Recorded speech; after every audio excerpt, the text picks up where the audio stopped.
ದೇವಸ್ಥಾನಗಳಿಗೆ ಹೋಗಿ ಪೂಜೆ ಮಾಡಿಸ್ತೇವೆ. ನಮ್ಮ ಮನೆಗಳಲ್ಲೂ ಕೂಡ ಪೂಜೆ ಮಾಡೋದುಂಟು. ಆದರೆ ಎಷ್ಟೋ ಸಲ ಈ ಪೂಜೆ ಬಹಳ ಯಾಂತ್ರಿಕವಾಗಿ ನಡೆಯುತ್ತೆ,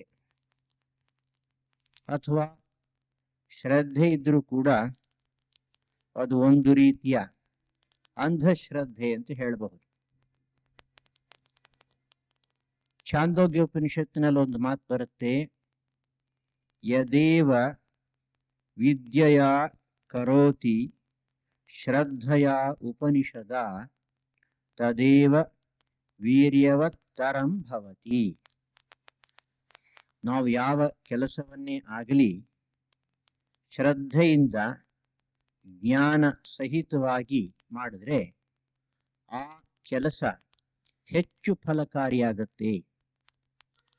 ನಾವು ಮಾಡತಕ್ಕಂತಹ ಪೂಜಾದಿ ಕರ್ಮಗಳನ್ನ ಅವುಗಳ ಹಿಂದೆ ಇರತಕ್ಕಂಥ ತತ್ವ ಏನು, ದರ್ಶನ ಏನು, ಅರ್ಥ ಏನು ಅನ್ನೋದನ್ನು ತಿಳ್ಕೊಂಡು ಅರ್ಥಪೂರ್ಣವಾಗಿ ಮಾಡಿದ್ರೆ ಆಗ ಅವುಗಳ ಫಲವನ್ನು, ವಿಶೇಷವಾಗಿ ಮನಃಶುದ್ಧಿ ಎಂಬತಕ್ಕಂಥ ಫಲವನ್ನ, ಭಗವದ್ ಅನುಗ್ರಹ ಎಂಬತಕ್ಕಂಥ ಫಲವನ್ನ ಇನ್ನು ಹೆಚ್ಚಾಗಿ ಪಡಿಬಹುದು.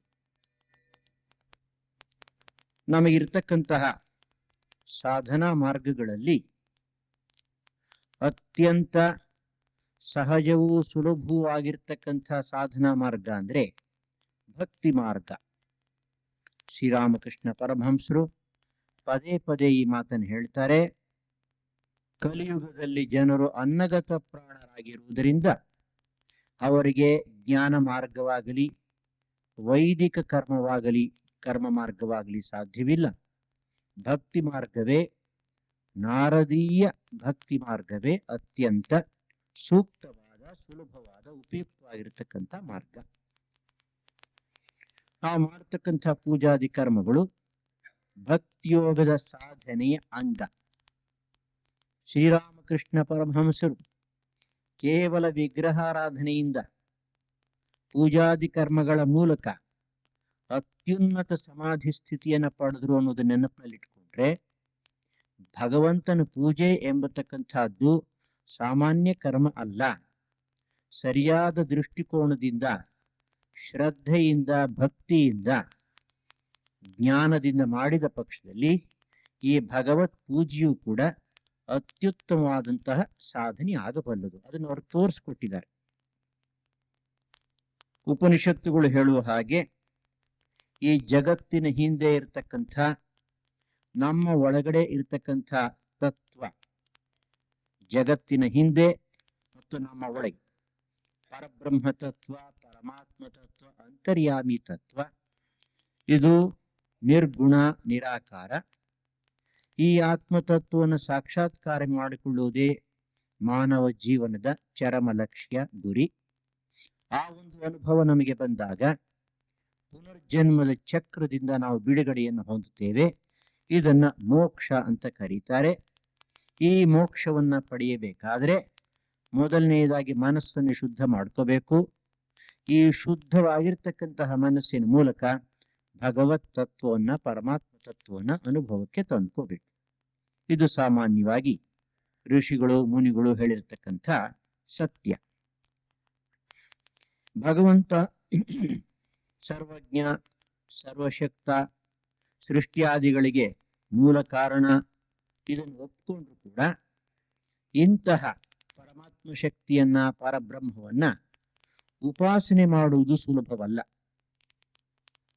ವಿವೇಕಾನಂದರು ಒಂದ್ ಕಡೆ ಹೇಳ್ತಾರೆ, if a cow were to think of God, it would perhaps think of him as a very big cow giving tons and tons of milk ಅಂತ ಹೇಳ್ತಾರೆ.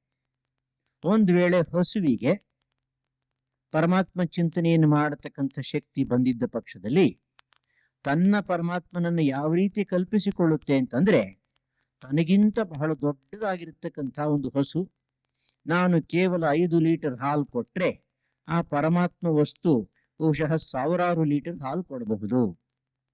ಇದಕ್ಕೆ ಕಾರಣ ಏನು ಅಂತಂದ್ರೆ, ನಮ್ಮ ಸೈಕಾಲಜಿ, ನಮ್ಮ ದೃಷ್ಟಿಕೋನ ಎಲ್ಲಿಯವರೆಗೆ ನಾವು ಮನುಷ್ಯ ರೂಪದಲ್ಲಿ ಇರುವುದರಿಂದ, ಮನುಷ್ಯ ದೇಹದೊಡನೆ ಮನುಷ್ಯನ ಮನಸ್ಸಿನೊಡನೆ ಸಂಬಂಧವನ್ನು ಹೊಂದಿರುವುದರಿಂದ, ಮನುಷ್ಯನ ವ್ಯಕ್ತಿತ್ವದ ಪರಿಮಿತಿಗೆ ನಾವು ಒಳಗಾಗಿರುವುದರಿಂದ ಮನುಷ್ಯ ಕಲ್ಪನೆಯನ್ನು ಮೀರಿ ಹೋಗ್ಲಿಕ್ಕೆ ನಮಗೆ ಸಾಧ್ಯವಿಲ್ಲ. ಆದ್ದರಿಂದ ನಾವು ಭಗವಂತನನ್ನು ಕಲ್ಪಿಸಿಕೊಂಡ್ರೂ ಕೂಡ ನಮ್ಮ ಹಾಗೆ ಮನುಷ್ಯ ರೂಪದಲ್ಲಿ ಆಕಾರದಲ್ಲಿ ಕಲ್ಪಿಸಿಕೊಳ್ತೇವೆ. ನಮ್ಗೆ 2 ಕೈ ಇದ್ರೆ ಪರಮಾತ್ಮನಿಗೆ 4 ಕೈ 8 ಕೈ ಇತ್ಯಾದಿ. ಹಾಗಂದ ಮಾತ್ರಕ್ಕೆ ನಾವು ಕಲ್ಪಿಸಿಕೊಳ್ಳತಕ್ಕಂತಹ ಭಗವಂತ ಕೇವಲ ನಮ್ಮ ಕಲ್ಪನೆಯ ಫಲ ಅಂತ ಭಾವಿಸಬಾರ್ದು. ಹಾಗೆ ಮಾಡಿದ ಪಕ್ಷದಲ್ಲಿ we will be creating god, ಅದು ತಪ್ಪಾಗತ್ತೆ. ಕೃಷ್ಣ ಪರಮಾತ್ಮ ಗೀತೆಯಲ್ಲಿ ಹೇಳಿದಾನೆ, ಯೇ ಯಥಾಮಂ ಪ್ರಪದ್ಯಂತೆ ತಾಂಸ್ತಥೈವ ಭಜಾಮ್ಯಹಂ, ಅಥವಾ ಯೋ ಯೋ ಯಾಂ ಯಾಂ ತನುಂ ಭಕ್ತ್ಯಾ ಶ್ರದ್ಧೆಯಾರ್ಚಿತುಮಿಚ್ಛತಿ. ಯಾರೇ ಆಗಲಿ ಯಾವ ರೂಪದಲ್ಲಿ ಯಾವ ಆಕಾರದಲ್ಲಿ ನನ್ನನ್ನು ಕುರಿತು ಭಜಿಸ್ತಾರೋ, ಯಾವ ಯಾವ ಶರೀರವನ್ನು ನನಗೆ ಕೊಡ್ತಾರೋ ಅವರ ಕಲ್ಪನಾ ಪ್ರಪಂಚದಲ್ಲಿ, ಉಪಾಸನಾ ಪ್ರಪಂಚದಲ್ಲಿ ಅದೇ ರೂಪದಲ್ಲಿ ಆಕಾರದಲ್ಲಿ ನಾನು ತೋರಿಕೊಳ್ತೇನೆ. ಕಾರಣ ಏನು ಅಂತಂದ್ರೆ ಪರಮಾತ್ಮ ಸರ್ವಜ್ಞ ಸರ್ವಶಕ್ತ, ಅವನಿಗೆ ಯಾವುದೂ ಅಸಾಧ್ಯವಲ್ಲ. ಯಾವುದೋ ಒಂದು ರೂಪದಲ್ಲಿ ನಾವು ಅವನನ್ನು ಕಾಣಬೇಕು ಅಂತ ಇಚ್ಛೆ ಪಟ್ಟರೆ ನಮ್ಮ ಮೇಲಿನ ಕರುಣೆಯಿಂದ, ಅನುಕಂಪೆಯಿಂದ, ಪ್ರೀತಿಯಿಂದ ಭಗವಂತ ನಮಗೆ ಆ ರೂಪದಲ್ಲಿ ತೋರ್ಕೊಳ್ತಾನೆ. ತಪ್ಪೇನೂ ಇಲ್ಲ. ಸರ್ವಜ್ಞ ಸರ್ವಶಕ್ತನಾಗಿರ್ತಕ್ಕಂಥ ಚೈತನ್ಯ ಸ್ವರೂಪಿಯಾಗಿರ್ತಕ್ಕಂತಹ ಪರಮಾತ್ಮ ಈ ರೀತಿ ತೋರ್ಕೊಳ್ಳುವುದರಲ್ಲೂ ಒಂದು ಅರ್ಥ ಇದೆ. ಸಾಮಾನ್ಯ ಮನುಷ್ಯರಿಗೆ ಉಪಾಸನೆಗೆ ಒಂದು ಆಧಾರ ಸಿಕ್ಕಲಿ ಅಂತ. ಹಾಗಾದ್ರೆ ಪ್ರತಿಯೊಬ್ಬ ಮನುಷ್ಯ ವ್ಯಕ್ತಿಯೂ ಕೂಡ ತನಗೆ ಇಷ್ಟ ಬಂದ ಹಾಗೆ ಕಲ್ಪಿಸಿಕೊಳ್ತಾ ಹೋದ್ರೆ ಉಪಾಸನೆಗಾಗಿ ಕಲ್ಪಿತವಾಗಿರ್ತಕ್ಕಂಥ ರೂಪಗಳು ಅಸಂಖ್ಯಾತವಾಗಿಬಿಡುತ್ತಲ್ಲ. ಇಲ್ಲಿ ನಮಗೆ ಋಷಿಗಳು ಒಂದು ದಾರಿಯನ್ನು ತೋರಿಸಿಕೊಟ್ಟಿದ್ದಾರೆ. ಹಿಂದೂ ದೇವದೇವಿಯರ ಸಂಖ್ಯೆ ಅಸಂಖ್ಯಾತ ಅಂತ ನಮಗೆ ಅನ್ಸುತ್ತೆ. ಆದರೂ ಕೂಡ ಪ್ರಧಾನವಾಗಿರ್ತಕ್ಕಂತಹ ದೇವತೆಗಳು ಒಂದು 10, 15, 20 ಇರಬಹುದು. ಈ ದೇವತೆಗಳಿಗೆ ವಿಶಿಷ್ಟವಾದ ರೂಪ ಆಕಾರ ಉಂಟು. ಧ್ಯಾನ ಶ್ಲೋಕಗಳಲ್ಲಿ ಅವುಗಳನ್ನು ವಿವರಿಸಿದ್ದಾರೆ. ಆಯಾ ದೇವತೆಗೆ ಸಂಬಂಧಪಟ್ಟಂತಹ ಮಂತ್ರಗಳನ್ನು ಕೂಡ ನಮಗೆ ಋಷಿಗಳು ಕೊಟ್ಟಿದ್ದಾರೆ. ಇದರಲ್ಲಿ ಎಲ್ಲಿಂದ ಬಂತು ಅಂತಂದ್ರೆ ಪರಮಾತ್ಮನು ಋಷಿಗಳ ಮೂಲಕ ಇವುಗಳನ್ನು ನಮಗೆ ಒದಗಿಸಿಕೊಟ್ಟಿದ್ದಾನೆ. ಜಗತ್ತನ್ನು ಸೃಷ್ಟಿ ಮಾಡಿದ ಮೇಲೆ ಚತುರ್ಮುಖ ಬ್ರಹ್ಮನ ಮೂಲಕ ವೇದಾದಿಗಳ ಜ್ಞಾನವನ್ನು ಕೊಟ್ಟು ಸನಕಾದಿ ಋಷಿಗಳ ಮೂಲಕ ಒಂದು ಅಧ್ಯಾತ್ಮ ಪರಂಪರೆಯನ್ನು ಭಗವಂತ ನಿರ್ಮಾಣ ಮಾಡಿದ. ಆ ಋಷಿಗಳ ಮೂಲಕ ನಮಗೆ ಉಪಾಸನೆಗೆ ಯೋಗ್ಯವಾಗಿರ್ತಕ್ಕಂತಹ ದೇವತೆಗಳು ರೂಪ, ಆಕಾರ, ಗುಣ ಮತ್ತು ಮಂತ್ರಾದಿಗಳು ಇವೆಲ್ಲ ಸಿಕ್ಕಿವೆ. ಆದ್ರಿಂದ ನಮ್ಮ ಮನಸ್ಸಿಗೆ ಬಂದಂತಹ ದೇವತೆಯ ರೂಪವನ್ನು ಕಲ್ಪಿಸಿಕೊಂಡು ಉಪಾಸನೆ ಮಾಡುವುದಕ್ಕಿಂತ ಪ್ರಶಸ್ತವಾದ ಮಾರ್ಗ ಈ ಋಷಿಗಳಿಂದ ನಮಗೆ ಕೊಡಲ್ಪಟ್ಟಿರ್ತಕ್ಕಂತಹ ಪರಂಪರೆಯಿಂದ ಬಂದಿರತಕ್ಕಂತಹ ದೇವತೆಗಳ ಉಪಾಸನೆ. ಇಂತಹ ಉಪಾಸನೆಗಳ ಮೂಲಕ ನಾವು ಭಗವಂತನನ್ನ ಸ್ಮರಿಸಬಹುದು, ಧ್ಯಾನಿಸಬಹುದು, ಜಪಿಸಬಹುದು, ಸಾಕ್ಷಾತ್ಕಾರ ಮಾಡಿಕೊಳ್ಳಬಹುದು. ಪ್ರಪಂಚದ ಒಂದು ದೃಷ್ಟಾಂತವನ್ನು ಕೊಡಬೇಕಾದ್ರೆ ವಿದ್ಯುತ್ ಶಕ್ತಿ ಅಂತ ಒಂದು ವಿಶೇಷ ಶಕ್ತಿ ಉಂಟು. ಈ ವಿದ್ಯುತ್ ಶಕ್ತಿ ಹೇಗಿದೆ ಅಂತ ನಾವು ಯಾರು ಕಣ್ಣಾರೆ ನೋಡಿಲ್ಲ, ಅದನ್ನ ನೋಡ್ಲಿಕ್ಕೆ ಸಾಧ್ಯವೂ ಇಲ್ಲ, ನಿರ್ಗುಣ ನಿರಾಕಾರ. ಆದರೆ ಅದರ ಒಂದು ಕಲ್ಪನೆಯನ್ನ ನಮಗೆ ಮೂಡಿಸ್ಬೇಕಾದ್ರೆ ನಾವೇನ್ ಮಾಡ್ತೇವೆ? ನೋಡಪ್ಪ, ಈ ದೀಪ ಉರಿತಾ ಇದೆಯಲ್ಲ, ಬೆಳಕನ್ನು ಕೊಡ್ತಾ ಇರತಕ್ಕಂಥ, ಚಕ್ಷುರಿಂದ್ರಿಯಕ್ಕೆ ಗೋಚರವಾಗ್ತಾ ಇರತಕ್ಕಂತಹ ಬೆಳಕನ್ನು ಕೊಡ್ತಾ ಇರತಕ್ಕ ಈ ದೀಪದ ಹಿಂದೆ ಯಾವುದೋ ಒಂದು ಅವ್ಯಕ್ತವಾದ ಶಕ್ತಿ ಕೆಲಸ ಮಾಡ್ತಾ ಇದೆ. ಆ ಶಕ್ತಿಯೇ ಎಲೆಕ್ಟ್ರಿಸಿಟಿ, ವಿದ್ಯುತ್ ಶಕ್ತಿ. ಹೀಗೆ ಯಾವುದೋ ಒಂದು ರೀತಿಯಲ್ಲಿ ನಮಗೆ ಅದನ್ನು ವಿವರಿಸ್ಲಿಕ್ಕೆ ಪ್ರಯತ್ನ ಪಡ್ತಾರೆ ವಿಜ್ಞಾನಿಗಳು. ಅದೇ ರೀತಿಯಲ್ಲಿ ಋಷಿಗಳು, ಮುನಿಗಳು ನಮ್ಗೆ ಹೇಳ್ತಾ ಇದ್ದಾರೆ, ರಾಮ, ಕೃಷ್ಣ, ದುರ್ಗೆ ಇತ್ಯಾದಿ ರೂಪಗಳಲ್ಲಿ ಕಾಣಿಸ್ತಾ ಇರತಕ್ಕಂಥ ಒಂದು ಶಕ್ತಿ, ಅವ್ಯಕ್ತವಾಗಿರ್ತಕ್ಕಂಥ ಶಕ್ತಿ ಪರಬ್ರಹ್ಮ ಶಕ್ತಿಯೇ. ನೀನು ಆ ಶಕ್ತಿಯನ್ನು ಬಳಸಾರಬೇಕಾದ್ರೆ ಈ ರೂಪದ ಮೂಲಕ ಮಾಡು, ನಿನಗೆ ಸುಲಭವಾಗಿ ಸಿಕ್ಕತ್ತೆ. ಹೀಗೆ ದೇವತೆಗಳನ್ನ ಸಗುಣ ಸಾಕಾರ ರೂಪದಲ್ಲಿ ಉಪಾಸನೆ ಮಾಡತಕ್ಕಂತಹ ಭಕ್ತಿಯೋಗದ ಮಾರ್ಗ ಇದು ಪ್ರಾಚೀನ. ಇದರಲ್ಲಿ ಪರಂಪರೆಯಿಂದ ಸಮ್ಮತವಾಗಿರ್ತಕ್ಕಂತಹ ಅನೇಕ ಆಕಾರಗಳು, ದೇವತೆಗಳು ನಮಗೆ ಲಭಿಸಿದ್ದಾರೆ. ಇವುಗಳನ್ನು ಹಿಡಿದು ನಾವು ಸಾಧನೆಯನ್ನು ಮಾಡ್ತಾ ಹೋಗ್ಬೋದು. ಮಾಡುವುದು. ಭಾಗವತ ಧರ್ಮ ಅಥವಾ ಇದಕ್ಕೆ ಅಂಗವಾಗಿ ಬಂದಿರತಕ್ಕಂತಹ ನವವಿಧ ಭಕ್ತಿ, ಇದನ್ನು ನಾವು ಶ್ರೀಮದ್ ಭಾಗವತದಲ್ಲಿ ಕಾಣ್ತೇವೆ. ಪ್ರಹ್ಲಾದ ಒಮ್ಮೆ ತಮ್ಮ ಗುರುಗಳು ಇಲ್ಲದೇ ಇದ್ದಂತಹ ಸಮಯದಲ್ಲಿ ತನ್ನ ಜೊತೆಗಾರನೆಲ್ಲ ಕೂಡಿಸಿಕೊಂಡು ಅವರಿಗೆ ಉಪದೇಶ ಮಾಡ್ಲಿಕ್ಕೆ ಪ್ರಾರಂಭ ಮಾಡಿದಂತೆ. ಆ ಸಂದರ್ಭದಲ್ಲಿ ನವವಿಧ ಭಕ್ತಿಯನ್ನ ವರ್ಣಿಸಿದಾನೆ. ಶ್ರವಣಂ ಕೀರ್ತನಂ ವಿಷ್ಣೋ ಅರ್ಚನಂ ಪಾದ ಸೇವನಂ. ಈ ನವವಿಧ ಭಕ್ತಿಯಲ್ಲಿ ಭಗವಂತನ ಹೆಸರನ್ನ ಕೇಳುವುದು, ಗುಣಗಾನವನ್ನು ಕೇಳುವುದು, ಮಾಡುವುದು ಇತ್ಯಾದಿ. ಈ 9 ವಿಧದ ಭಕ್ತಿಯಲ್ಲಿ ಅರ್ಚನಾ ಅಥವಾ ಪೂಜಾ ಇದಕ್ಕೂ ಒಂದು ವಿಶೇಷ ಸ್ಥಾನವನ್ನ ಕಲ್ಪಿಸಿಕೊಟ್ಟಿದ್ದಾನೆ ಪರಮ ಭಾಗವತನಾದಂಥ ಪ್ರಹ್ಲಾದ. ಭಾಗವತ ಧರ್ಮದಲ್ಲಿ, ಭಕ್ತಿ ಶಾಸ್ತ್ರದಲ್ಲಿ, ಭಕ್ತಿ ಮಾರ್ಗದ ಸಾಧನೆಗಳಲ್ಲಿ ಅರ್ಚನೆಗೆ, ಭಗವತ್ ಪೂಜೆಗೆ ಒಂದು ವಿಶೇಷವಾಗಿರ್ತಕ್ಕಂಥ ಸ್ಥಾನ ಉಂಟು. ಅಂದಮೇಲೆ ಭಗವಂತನ ಪೂಜೆಯನ್ನ ಸಾಧನೆಯಾಗಿ ಪರಿಗಣಿಸಿ ಆ ಪೂಜೆಯ ಮೂಲಕ ಭಗವಂತನನ್ನ ತೃಪ್ತಿಪಡಿಸ್ತಕ್ಕಂಥದ್ದು ಈ ಒಂದು ಮಾರ್ಗ ನಮಗೆ ಸುಲಭವಾಗಿ ಕೈಗೆ ಸಿಕ್ಕಿರ್ತಕ್ಕಂಥ ಮಾರ್ಗ. ಕುಳಿತುಕೊಂಡು ಧ್ಯಾನ ಮಾಡಬೇಕು, ಜಪ ಮಾಡಬೇಕು ಅಂತಂದ್ರೂ ಕೂಡ ಕಷ್ಟ. ಧ್ಯಾನವನ್ನ ಮಾಡಿದಾಗ, ಜಪವನ್ನು ಮಾಡಿದಾಗ ಪರಮಾತ್ಮನ ಮೂರ್ತಿ ನಮ್ಮ ಕಣ್ಣೆದುರಿಗೆ ನಿಂತಿರ್ಬೇಕು. ಆದ್ರೆ ನಮಗೆಲ್ಲ ಗೊತ್ತಿದೆ, ಅಷ್ಟು ಸುಲಭವಾಗಿ ಮನಸ್ಸನ್ನು ನಿಗ್ರಹಿಸ್ಲಿಕ್ಕೆ ಆಗೋದಿಲ್ಲ. ಮನಸ್ಸು ಎಲ್ಲೆಲ್ಲಿಯೂ ಓಡಿ ಹೋಗ್ತಾ ಇರುತ್ತೆ. ಬಾಹ್ಯ ಪೂಜೆ ಆದ್ರೆ ಸುಲಭ. ಹೂವನ್ನ, ಗಂಧವನ್ನ ಇತ್ಯಾದಿಗಳನ್ನ ಇಟ್ಕೊಂಡು ಇಂತಹ ಒಂದು ಕ್ರಮದಲ್ಲಿ ಪೂಜೆ ಮಾಡಬೇಕು ಅಂತಂದ್ರೆ ಅದು ಸಾಮಾನ್ಯ ಪಾಮರ ಭಕ್ತನಿಗೂ ಕೂಡ ಸಾಧ್ಯವಾಗಿರ್ತಕ್ಕಂಥ ಕೆಲಸ. ಆದರೆ ಭಕ್ತಿಯಿಂದ, ಶ್ರದ್ಧೆಯಿಂದ ಮಾಡಿದ ಪಕ್ಷದಲ್ಲಿ ಈ ಬಾಹ್ಯ ಪೂಜೆಯೂ ಕೂಡ ಆಂತರಿಕ ಧ್ಯಾನದಷ್ಟೇ, ಉಪಾಸನೆಯಷ್ಟೇ ಫಲಕಾರಿ ಅನ್ನೋದನ್ನ ಋಷಿಗಳು ಹೇಳ್ತಾರೆ. ಅಲ್ಲಿಗೆ ಅತ್ಯಂತ ಕಷ್ಟವಾಗಿರುವ ಕೆಲಸಕ್ಕೆ ಅತ್ಯಂತ ಸುಲಭವಾಗಿರ್ತಕ್ಕಂಥ ಒಂದು ಮಾರ್ಗವನ್ನ ನಮ್ಮ ಋಷಿಗಳು ತೋರಿಸಿಕೊಟ್ಟಿದ್ದಾರೆ. ಅದೇ ಅರ್ಚನೆ ಅಥವಾ ಪೂಜೆ. ಈ ಪೂಜಾದಿ ಕರ್ಮಗಳಲ್ಲಿ ನಮಗೆ ಒಂದು ಪ್ರತಿಮೆಯ, ಒಂದು ಪ್ರತೀಕದ ಅವಶ್ಯಕತೆ ಉಂಟು. ನಾವು ಪೂಜೆಯನ್ನು ಗಾಳಿಗೆ ಅಥವಾ ಗೋಡೆಗೆ ಮಾಡ್ಲಿಕ್ಕೆ ಸಾಧ್ಯವಿಲ್ಲ. ಪೂಜೆಯನ್ನು ಸ್ವೀಕರಿಸ್ತಕ್ಕಂತಹ ಒಂದು ಪವಿತ್ರ ವಸ್ತು ಅಲ್ಲಿರಬೇಕು. ಈ ಪವಿತ್ರ ವಸ್ತು ಪ್ರತಿಮೆ ಆಗಬಹುದು ಅಥವಾ ಪ್ರತೀಕ ಆಗಬಹುದು. ಪ್ರತಿಮೆಗೂ ಪ್ರತೀಕಕ್ಕೂ ಏನ್ ವ್ಯತ್ಯಾಸ? ಇಷ್ಟೇ, ಯಾವ ದೇವತೆಯನ್ನು ಉದ್ದೇಶಿಸಿ ಈ ಒಂದು ವಸ್ತು ಇದೆಯೋ ಆ ವಸ್ತು ಆ ದೇವತೆಯ ರೂಪವನ್ನು, ಆಕಾರವನ್ನು ಪಡೆದಿದ್ದ ಪಕ್ಷದಲ್ಲಿ ಅದು ಪ್ರತಿಮೆಯಾಗತ್ತೆ. ಆ ದೇವತೆಯ ರೂಪವನ್ನು, ಆಕಾರವನ್ನು ಪಡೆಯದೆ ಕೇವಲ ಅದಕ್ಕೆ ಒಂದು ಸಂಜ್ಞೆಯಾಗಿದ್ದರೆ ಪ್ರತೀಕವಾಗುತ್ತೆ. ಉದಾಹರಣೆಗೆ ವಿಷ್ಣುವಿನ ಪ್ರತಿಮೆ, ಚತುರ್ಭುಜ ಮೂರ್ತಿ ಎಲ್ಲವೂ ಉಂಟು ಆ ಮೂರ್ತಿಯಲ್ಲಿ. ಮುಖ, ಕಿವಿ, ಕೈ, ಕಾಲು, ಕಿರೀಟ, ಆಭರಣಗಳು ಪ್ರತಿಯೊಂದು ಉಂಟು. ಯಾವ ರೀತಿ ನಾವು ಭಗವಂತನನ್ನ ಮನಸ್ಸಿನಲ್ಲಿ ಕಲ್ಪಿಸ್ಕೋತೀವೋ ಅದೇ ರೀತಿ ಬಾಹ್ಯದಲ್ಲಿ ಈ ಮೂರ್ತಿಯ ವಿಗ್ರಹದ ಶಿಲ್ಪದ ಆಕಾರವೂ ಉಂಟು. ಆದ್ದರಿಂದ ಇದು ಪ್ರತಿಮೆ ಆಯಿತು, ಪ್ರತಿಮಾ. ಶಿವಲಿಂಗ ತೆಗೆದುಕೊಳ್ಳಿ, ಶ್ರೀಚಕ್ರ ತೆಗೆದುಕೊಳ್ಳಿ, ಅಥವಾ ಓಂಕಾರವನ್ನು ತೆಗೆದುಕೊಳ್ಳಿ. ಇದು ಯಾವುದು ಕೂಡ ಯಾವ ದೇವತೆಯನ್ನು ಉದ್ದೇಶಿಸಿ ನಮ್ಮ ಮುಂದೆ ಇಡಲ್ಪಟ್ಟಿದೆಯೋ ಆ ದೇವತೆಯ ರೂಪವನ್ನು, ಆಕಾರವನ್ನು ಹೊಂದಿಲ್ಲ. ಇದು ಒಂದು ಸಂಕೇತ ಮಾತ್ರ.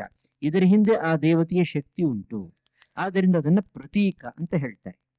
ಪೂಜೆಯಲ್ಲಿ ನಾವು ಪ್ರತಿಮೆಯನ್ನು ಉಪಯೋಗಿಸಿಕೊಳ್ಳಬಹುದು, ಪ್ರತೀಕವನ್ನು ಕೂಡ ಉಪಯೋಗಿಸಿಕೊಳ್ಳಬಹುದು. ಒಂದು ಸೊಗಸಾಗಿರ್ತಕ್ಕಂಥ ಶ್ಲೋಕ ಉಂಟು. ಪ್ರಥಮ ಪ್ರತಿಮಾ ಪೂಜಾ ಜಪಸ್ತೋತ್ರಾದಿ ಮಧ್ಯಮ ಉತ್ತಮ ಮಾನಸೀ ಪೂಜಾ ಸೋಹಂ ಪೂಜೋತ್ತಮೋತ್ತಮ. ಪ್ರಥಮ ಪ್ರತಿಮಾ ಪೂಜಾ, ಒಂದು ಪ್ರತಿಮೆಯಲ್ಲಿ, ಪ್ರತೀಕದಲ್ಲಿ ಬಾಹ್ಯ ಪೂಜೆಯನ್ನು ಮಾಡತಕ್ಕಂತಹದ್ದು ಮೊದಲನೆಯ ಹೆಜ್ಜೆ, ಮೊದಲನೆಯ ಸೋಪಾನ. ಎರಡನೆಯದು ಜಪ ಸ್ತೋತ್ರ, ವಾಚಿಕ ಪೂಜೆ. ಜಪವನ್ನು ಮಾಡಿ ಭಗವಂತನ ನೆನೆಸ್ಕೊಳ್ಳೋದು, ಸ್ತೋತ್ರವನ್ನು ಮಾಡಿ ಪರಮಾತ್ಮನ ಗುಣಗಳನ್ನ ನೆನೆಸ್ಕೊಳ್ತಕ್ಕಂಥದ್ದು. ಇದು ಮಧ್ಯಮ, ಒಂದು ಹಂತ ಮೇಲೆ, ಆದರೆ ಮಧ್ಯದಲ್ಲಿ ಇರತಕ್ಕಂಥದ್ದು.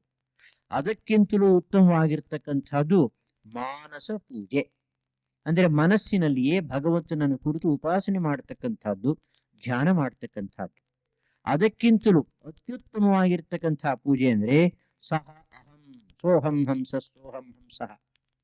ಸದಾಶಿವ ಬ್ರಹ್ಮೇಂದ್ರ ಹೇಳೋ ಹಾಗೆ ನಾನೇ ಅವನು ಎಂಬತಕ್ಕಂತಹ ಪರಮಾತ್ಮನೊಂದಿಗೆ ಜೀವಾತ್ಮದ ಐಕ್ಯದ ಸಾಕ್ಷಾತ್ಕಾರ, ಅದು ಅತ್ಯುತ್ತಮ ಪೂಜೆ ಅಂತ. ಅಂದ್ರೆ ಈ ಶ್ಲೋಕದ ಪ್ರಕಾರ ಆಧ್ಯಾತ್ಮಿಕ ಜೀವನದಲ್ಲಿ ಅತ್ಯಂತ ಕೆಳಗಣ ಮೊಟ್ಟ ಮೊದಲನೆಯ ಮೆಟ್ಟಲಿರತಕ್ಕಂಥವರಿಗೆ ಪ್ರತಿಮಾ ಪೂಜಾ. ಆದ್ರೆ ನಾವೇನ್ ಹೆದರಬೇಕಾಗಿಲ್ಲ. ಏನಪ್ಪಾ ಇದು ತುಂಬಾ ಮೊಟ್ಟ ಮೊದಲನೇ ಹೆಜ್ಜೆ ಅಂತಂತಾರೆ, ನಾವ್ ಯಾತಕ್ಕೆ? ಇದರಲ್ಲಿ ಎರಡು ತರಹ ಆಗುತ್ತೆ.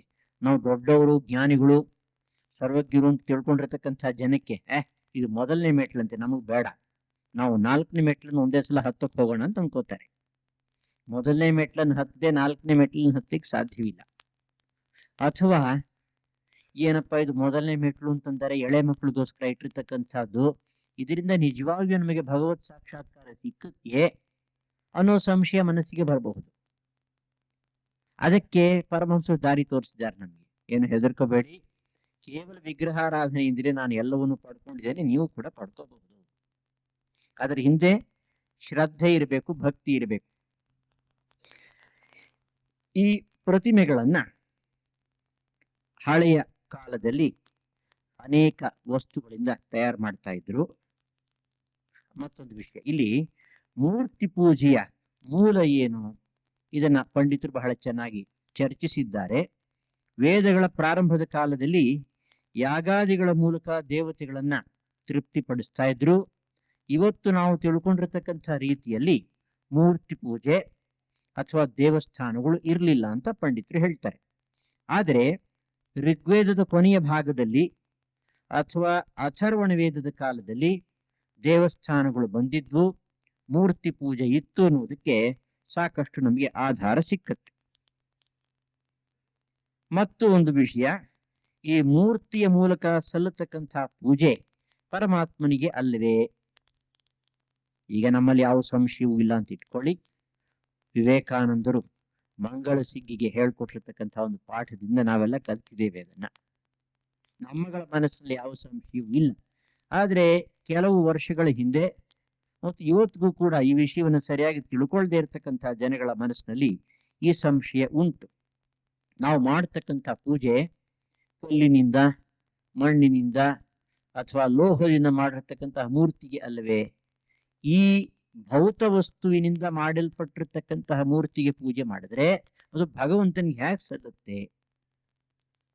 ಈ ಒಂದು ಸಂಶಯಕ್ಕೆ ಉತ್ತರ ಇಷ್ಟೇನೆ, ನಾವು ಈ ಮೂರ್ತಿಯ ಮೂಲಕ ಆ ಪರಮಾತ್ಮನಿಗೆ ಪೂಜೆಯನ್ನು ಸಲ್ಲಿಸ್ತಾ ಇದ್ದೇವೆ ಎಂಬತಕ್ಕಂಥ ಭಾವನೆ ಮನಸ್ಸಿನಲ್ಲಿ ಇರಬೇಕು. ಕುವೆಂಪು ಹೇಳೋ ಹಾಗೆ ಮೃಣ್ಮಯಿ ಮೂರ್ತಿಯ ಮೂಲಕ ಚಿನ್ಮಯಿ ಮೂರ್ತಿಗೆ ನಾವು ಪೂಜೆ ಮಾಡ್ತಾ ಇದ್ದೇವೆ. ಈ ಒಂದು ಭಾವನೆ, ಶಕ್ತಿ, ಶ್ರದ್ಧೆ ನಮ್ಮ ಮನಸ್ಸಿನಲ್ಲಿದ್ರೆ ನಮ್ಮ ಪೂಜೆ ನಿಜವಾಗಿಯೂ ಕೂಡ ಸಾರ್ಥಕವಾಗುತ್ತೆ.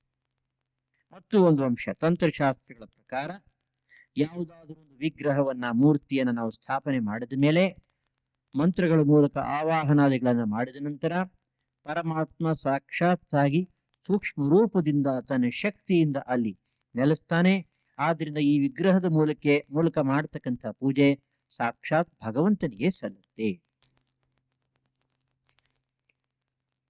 ಪೂಜೆಗೆ ಸಂಬಂಧಪಟ್ಟಂತಹ ಸಾಹಿತ್ಯ ಸಾಕಷ್ಟಿದೆ ನಮ್ಮಲ್ಲಿ.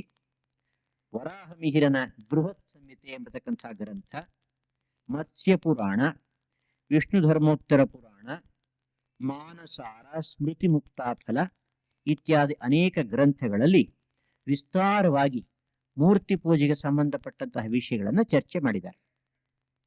ಪ್ರತಿಮೆಗೆ ಯೋಗ್ಯವಾಗಿರತಕ್ಕಂಥ ವಸ್ತು, ಪ್ರತಿಮೆಗಳ ಮೂಲಕ ಯಾವ ಯಾವ ದೇವತೆಯನ್ನ ನಾವು ಪೂಜಿಸಬಹುದು, ಅಂತಹ ಪ್ರತಿಮೆಗಳನ್ನು ನಿರ್ಮಾಣ ಮಾಡಬೇಕಾದ್ರೆ ಯಾವ ಪ್ರಮಾಣದಲ್ಲಿ ಮಾಡಬೇಕು, ದೇವಾಲಯಗಳ ವಿಷಯ, ಇದರಲ್ಲಿ ವಿಗ್ರಹಗಳನ್ನು ಪ್ರತಿಷ್ಠಾಪನೆ ಮಾಡತಕ್ಕಂಥ ಕ್ರಮ, ಒಂದು ದೇವಾಲಯವನ್ನ ಕಟ್ಟಿದ ಮೇಲೆ ಯಾವ ರೀತಿಯಲ್ಲಿ ಪೂಜಾಧಿಕಾರಿಗಳು ನಡೆಯಬೇಕು, ಇದನ್ನೆಲ್ಲ ವಿಸ್ತಾರವಾಗಿ ಈ ಗ್ರಂಥಗಳಲ್ಲಿ ವಿವರಿಸಿದ್ದಾರೆ. ಹಳೆಯ ಕಾಲದಲ್ಲಿ ಯಜ್ಞವನ್ನ ಯಾಗವನ್ನ ಮಾಡ್ತಾ ಇದ್ರು. ಕಾಲಕ್ರಮೇಣ ಯಜ್ಞಯಾಗಾದಿ ರೂಪದ ಧರ್ಮಾಚರಣೆ ನಿಂತು ದೇವಸ್ಥಾನದ ಪೂಜಾದಿಗಳ ರೂಪದಲ್ಲಿ ಅಥವಾ ನಮ್ಮ ಮನೆಗಳಲ್ಲಿ ಮಾಡತಕ್ಕಂತಹ ಪೂಜಾದಿ ರೂಪಗಳಲ್ಲಿ ಪರಿವರ್ತಿತವಾಯಿತು. ಈ ವಿಷಯವನ್ನು ಕುರಿತು ವಿದ್ವಾಂಸರು ಚರ್ಚೆ ಮಾಡಿದ್ದಾರೆ. ಅವರು ಹೇಳುವ ಪ್ರಕಾರ ತಾತ್ವಿಕ ದೃಷ್ಟಿಯಿಂದ ಪೂಜೆಗೂ ಯಾಗಕ್ಕೂ ಯಾವ ವ್ಯತ್ಯಾಸವೂ ಇಲ್ಲ. ಯಜ್ಞದಲ್ಲಿ ಯಾಗದಲ್ಲಿ ದೇವತೆಗಳನ್ನು ಆಹ್ವಾನಿಸಿ ನಾವು ಆಹುತಿಗಳನ್ನು ಕೊಡ್ತಾ ಇದ್ವಿ. ಪೂಜೆಯಲ್ಲಿ ಪರಮಾತ್ಮ ವಸ್ತುವನ್ನ ಆಹ್ವಾನಿಸಿ ಅವನಿಗೆ ಆಹುತಿಯನ್ನ, ಪೂಜೆಯನ್ನ, ಅರ್ಚನೆಯನ್ನ ಸಲ್ಲಿಸ್ತೇವೆ. ಮೂಲತಃ ತತ್ವತಃ ಎರಡೂ ಒಂದೇ. ಬಾಹ್ಯ ರೂಪ ಬೇರೆಯಾಗಿದೆ. ತಾತ್ವಿಕ ದೃಷ್ಟಿಯಿಂದ ನೋಡುವುದಾದರೆ ಎರಡೂ ಕೂಡ ಒಂದೇ ರೂಪದ ಕರ್ಮ. ಬಾಹ್ಯ ಪೂಜೆ, ಮಾನಸ ಪೂಜೆ ಅಂತ ಪೂಜೆಯನ್ನು ಎರಡು ಭಾಗ ಮಾಡ್ತಾರೆ. ಬಾಹ್ಯ ಪೂಜೆ ಹೊರಗಡೆ ಈ ಸಕಲ ಸಾಮಾನು ಸರಂಜಾಮಗಳನ್ನು ಇಟ್ಕೊಂಡು ಮಾಡ್ತಕ್ಕಂಥದ್ದು. ಮಾನಸ ಪೂಜೆ ಮನಸ್ಸಿನಲ್ಲೇ ಪೂಜೆಯನ್ನು ಮಾಡ್ತಕ್ಕಂಥದ್ದು. ಮಾನಸ ಪೂಜೆ ಎರಡು ವಿಧವಾಗಿರಬಹುದು. ಹೊರಗಡೆ ಮಾಡತಕ್ಕಂತಹ ಪೂಜೆಯನ್ನು ಅದೇ ಕ್ರಮದಲ್ಲಿ ಮನಸ್ಸಿನಲ್ಲಿ ಮಾಡಿದ್ರೆ ಗಂಧ, ಪುಷ್ಪ, ಧೂಪ, ದೀಪ, ನೈವೇದ್ಯ ಇತ್ಯಾದಿಗಳನ್ನ ಮಾನಸ ಪೂಜೆ ಅಂತ ಅನ್ನಿಸ್ಕೊಳ್ಳುತ್ತೆ. ಅಥವಾ ಭಗವಂತನನ್ನ ಮನಸ್ಸಿನಲ್ಲಿ ಉಪಾಸನೆ ಮಾಡಿದ್ರೆ, ಧ್ಯಾನ ಜಪ ಮಾಡಿದ್ರೆ ಅದು ಕೂಡ ಮಾನಸ ಪೂಜೆ ಅಂತ ಅನ್ನಿಸ್ಕೊಳ್ಳುತ್ತೆ. ಸಾಮಾನ್ಯವಾಗಿ ಏನು ಹೇಳ್ತಾರೆ ಅಂತಂದ್ರೆ, ಬಾಹ್ಯ ಪೂಜೆ ಕೆಳಗಣ ಮಟ್ಟದವರಿಗೆ, ಬಹಳ ಮೇಲಿನ ಮಟ್ಟಕ್ಕೆ ಹೋಗಿರ್ತಕ್ಕಂಥವರಿಗೆ ಮಾತ್ರ ಮಾನಸ ಪೂಜೆ. ನಮಗೆ ನಾವು ಮೇಲ್ಮಟ್ಟದಲ್ಲಿ ಇರುವುದರಿಂದ ಬಾಹ್ಯ ಪೂಜೆ ಬೇಕಿಲ್ಲ ಅಂತ ಕೆಲವರು ಹೇಳೋದುಂಟು. ಆದರೆ ಹೀಗೆ ಹೇಳ್ತಕ್ಕಂಥವ್ರು ನಿಜವಾಗಿ ಶುದ್ಧ ಸೋಮಾರಿಗಳು. ಅವರಿಗೆ ಬಾಹ್ಯ ಪೂಜೆ ಮಾಡ್ಲಿಕ್ಕೆ ಆಗೋದಿಲ್ಲ, ಮಾನಸ ಪೂಜೆ ಮಾಡ್ತಕ್ಕಂಥ ಶಕ್ತಿಯೂ ಇಲ್ಲ. ನಮ್ಮ ಮನಸ್ಸನ್ನ ನಾವೇ ಪರೀಕ್ಷೆ ಮಾಡಿ ನೋಡ್ಕೋಬೇಕು. ಪರಮಹಂಸರಂತಹ ವ್ಯಕ್ತಿನೇ ಪೂಜೆಯನ್ನ ಮಾಡಿದ್ಮೇಲೆ ನಾವು ಯಾಕೆ ಮಾಡಬಾರ್ದು? ಅಂದ್ರೆ ಬಾಹ್ಯ ಪೂಜೆಯೂ ಕೂಡ ಆಧ್ಯಾತ್ಮಿಕ ಸಾಧನೆ ಅವಿಭಾಜ್ಯ ಅಂಗ ಭಕ್ತಿ ಮಾರ್ಗದಲ್ಲಿ. ಅದರ ಮೂಲಕ ನಾವು ನಮ್ಮ ಮನಸ್ಸನ್ನ ಶುದ್ಧ ಮಾಡಿಕೊಂಡು ಭಗವಂತನ ಅನುಭವವನ್ನು ಪಡೆಯಬಹುದು ಎನ್ನುವ ಒಂದು ನಂಬಿಕೆ ಇದ್ದ ಮೇಲೆ ಸಂತೋಷವಾಗಿ ಭಕ್ತಿಯಿಂದ ಶ್ರದ್ಧೆಯಿಂದ ಬಾಹ್ಯ ಪೂಜೆಯನ್ನು ಮಾಡೇ ಮಾಡ್ತೇವೆ. ಅದ್ರಲ್ಲಿ ಯಾವ ರೀತಿಯ ಸಂಶಯಕ್ಕೂ ಅವಕಾಶವಿಲ್ಲ. ನಾನು ಈಗಾಗಲೇ ಹೇಳಿದ ಹಾಗೆ ಶ್ರೀರಾಮಕೃಷ್ಣರ ಪೂಜಾ ಪದ್ಧತಿ ಅಂತಕ್ಕಂಥ ಪುಸ್ತಕ ಅಚ್ಚಾಗ್ತಾ ಇದೆ. ಅದರಲ್ಲಿ ವಿಸ್ತಾರವಾಗಿಯೇ ಪರಮಹಂಸರ ಪೂಜೆಯನ್ನು ಮಾಡತಕ್ಕಂಥ ಕ್ರಮವನ್ನ ವಿವರಿಸಿದೆ. ಭಕ್ತಾದಿಗಳು, ವಿಶೇಷವಾಗಿ ದೀಕ್ಷೆಯನ್ನು ಪಡೆದಿರ್ತಕ್ಕಂಥವರು ಆ ಗ್ರಂಥವನ್ನು ಇಟ್ಕೊಂಡು ತಮ್ಮ ತಮ್ಮ ಮನೆಗಳಲ್ಲಿ ಪ್ರತಿನಿತ್ಯ ಸಾಧ್ಯವಾದರೆ, ಇಲ್ಲದೆ ಹೋದರೆ ವಾರಕ್ಕೊಮ್ಮೆ ಅಥವಾ ವಿಶೇಷ ದಿನಗಳಲ್ಲಿ ಪರಮಹಂಸರ ಪೂಜೆಯನ್ನು ಮಾಡಬಹುದು. ಬಾಹ್ಯ ಪೂಜೆ, ಮಾನಸ ಪೂಜೆ ಎರಡರಲ್ಲಿ ಎರಡೂ ಕೂಡ ಬೇಕು. ಆದರೆ ಬಾಹ್ಯ ಪೂಜೆಯನ್ನು ಮಾಡ್ತಾ ಮಾಡ್ತಾ ಮಾಡ್ತಾ ಕಾಲಕ್ರಮೇಣ ಮನಸ್ಸು ಪರಿಶುದ್ಧವಾದ ಮೇಲೆ, ಪರಮಾತ್ಮನ ಮೇಲೆ ಏಕಾಗ್ರವಾದ ಮೇಲೆ ಆ ಬಾಹ್ಯ ಪೂಜೆ ತಾನಾಗಿಯೇ ನಿಂತು ಹೋಗುತ್ತೆ, ಬಿದ್ದು ಹೋಗುತ್ತೆ. ಪರಮಹಂಸರು ಇದನ್ನ ವಚನ ವೇದದ ಮೊದಲನೇ ಪುಟದಲ್ಲೇ ಹೇಳ್ತಾರೆ. ಸಂಧ್ಯಾದಿ ಕರ್ಮಗಳನ್ನ ಎಷ್ಟು ಕಾಲ ಮಾಡಬೇಕು ಅಂತ ಪ್ರಶ್ನೆ. ಪರಮಹಂಸರು ಉತ್ತರ ಕೊಡ್ತಾರೆ, ಎಲ್ಲಿಯವರೆಗೆ ಹರಿ ಎಂಬ ಮಾತನ್ನ, ಶಬ್ದವನ್ನ, ಭಗವಂತನ ನಾಮವನ್ನ ಕಿವಿಯಲ್ಲಿ ಕೇಳಿದ ಕೂಡಲೇ ಕಣ್ಣಿನಲ್ಲಿ ನೀರು ಬರೋದಿಲ್ವೋ ಅಲ್ಲಿಯವರೆಗೆ ಮಾಡಬೇಕು. ಸಂಧ್ಯಾದಿ ಕರ್ಮಗಳನ್ನು ಮಾಡುವುದ್ಯಾಕೆ? ಮನಸ್ಸನ್ನು ಶುದ್ಧ ಮಾಡ್ಕೊಳ್ಳಿಕ್ಕಾಗಿ. ಮನಸ್ಸು ಶುದ್ಧವಾದಾಗ ತಾನಾಗಿ ಭಗವಂತನ ಕಡೆಗೆ ಹರಿಯುತ್ತೆ.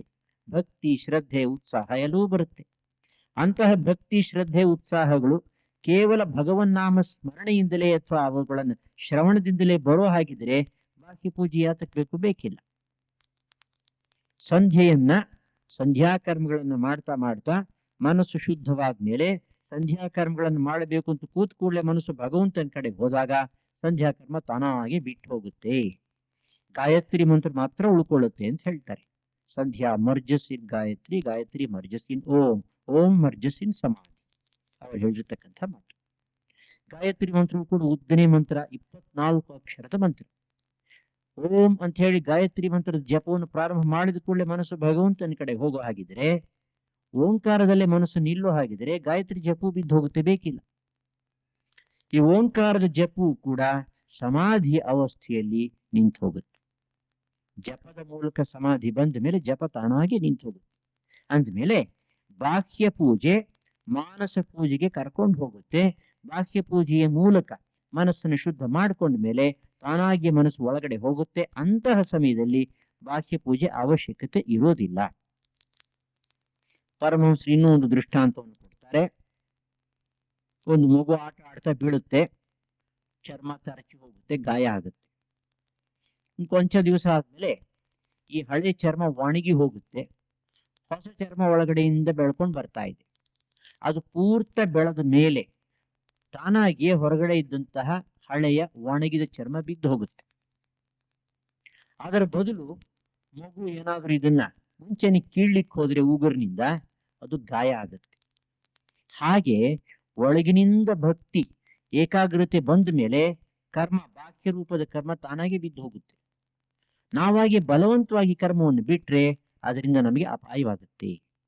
ಅಂದ್ರೆ ಕರ್ಮ ತ್ಯಾಗವು ಶ್ರದ್ಧೆಯ ಭಕ್ತಿಯ ಪೂರ್ಣ ಫಲವಾಗಿ ಬರಬೇಕೇ ಹೊರತು as A fulfilment of devotion and faith ನಾವು ಬಲವಂತವಾಗಿ ಕರ್ಮವನ್ನು ಬಿಡಬಾರದು. ಮತ್ತು ಒಂದು ಮಾತು, ಪೂಜೆಗೆ ಸಂಬಂಧಪಟ್ಟಿರ್ತಕ್ಕಂತಹ ಮತ್ತು ಬಹಳ ಮುಖ್ಯವಾಗಿರತಕ್ಕಂತಹ ಮಾತು ಅರ್ಚಾವತಾರ. ಭಗವಂತ 4 ರೂಪಗಳಲ್ಲಿ ಅಭಿವ್ಯಕ್ತನಾಗ್ತಾನೆ. ಪರ, ವ್ಯೂಹ, ವಿಭವ, ಅರ್ಚ ಅಂತ ಹೇಳ್ತಾರೆ ಭಾಗವತ ಧರ್ಮದಲ್ಲಿ.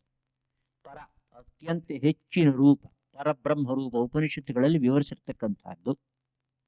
ವ್ಯೂಹ ಅಂದ್ರೆ ಚತುರ್ವ್ಯೂಹಗಳು, ವಾಸುದೇವ, ಸಂಕರ್ಷಣ ಇತ್ಯಾದಿ.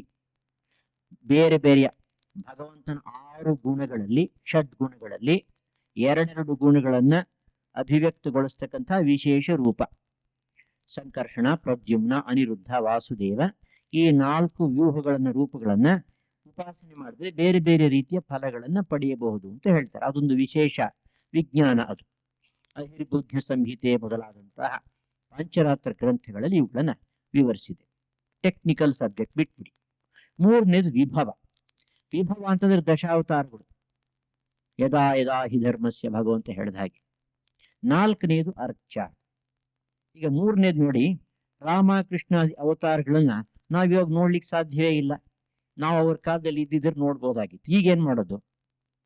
ಈಗ ಬರೀ ಊಹಿಸ್ಕೋಬೇಕಷ್ಟೇ. ಮನಸ್ಸಿನಲ್ಲಿ ಅವರ ಮೇಲೆ ಉಪಾಸನೆ ಧ್ಯಾನ ಮಾಡಬೇಕು. ಅದಕ್ಕೋಸ್ಕರ ನಮಗೆ ಈ ಭಾಗವತ ಧರ್ಮ ಭಕ್ತಿ ಶಾಸ್ತ್ರ ಇನ್ನೊಂದು ಸುಲಭವಾದ ಉಪಾಯವನ್ನ ಕೊಟ್ಟಿದೆ. ಈ ಭಗವಂತನ ಇಲ್ಲಿ ನಿರ್ವಾಣ ಮಾಡ್ಕೋಬಹುದು. You can force the Lord to manifest himself here. ಇಲ್ಲಿ ಅವತಾರ ಮಾಡು ಅಂತ ಹೇಳಿದ್ರೆ ಅವ್ನು ಬರಲೇಬೇಕು. ಅರ್ಚಾವತಾರ ಅಂತ ಹೆಸರು. ಅರ್ಚ ಅಂದ್ರೆ ಪೂಜೆ. ಪೂಜೆ ಮಾಡತಕ್ಕಂತಹ ಸಮಯದಲ್ಲಿ ಪೂಜಾ ದ್ರವ್ಯದಲ್ಲಿ, ಪೂಜಾ ವಸ್ತುವಿನಲ್ಲಿ, ಪೂಜಾ ಸಂಕೇತದಲ್ಲಿ, ಪ್ರತೀಕದಲ್ಲಿ ನಾವು ಪರಮಾತ್ಮನನ್ನ ಭಕ್ತಿಯಿಂದ ಶ್ರದ್ಧೆಯಿಂದ ಆಹ್ವಾನ ಮಾಡಿದ ಪಕ್ಷದಲ್ಲಿ ಅವನು ಬಂದು ಅಲ್ಲಿ ನೆಲೆಸ್ತಾನೆ. ಸೂಕ್ಷ್ಮ ರೂಪದಲ್ಲಿ ಅಲ್ಲಿ ನೆಲೆಸಿ ನಮ್ಮ ಪೂಜೆಯನ್ನ ಸ್ವೀಕರಿಸ್ತಾನೆ. ಇದಕ್ಕೆ ಅರ್ಚಾವತಾರ ಅಂತ ಹೆಸರು.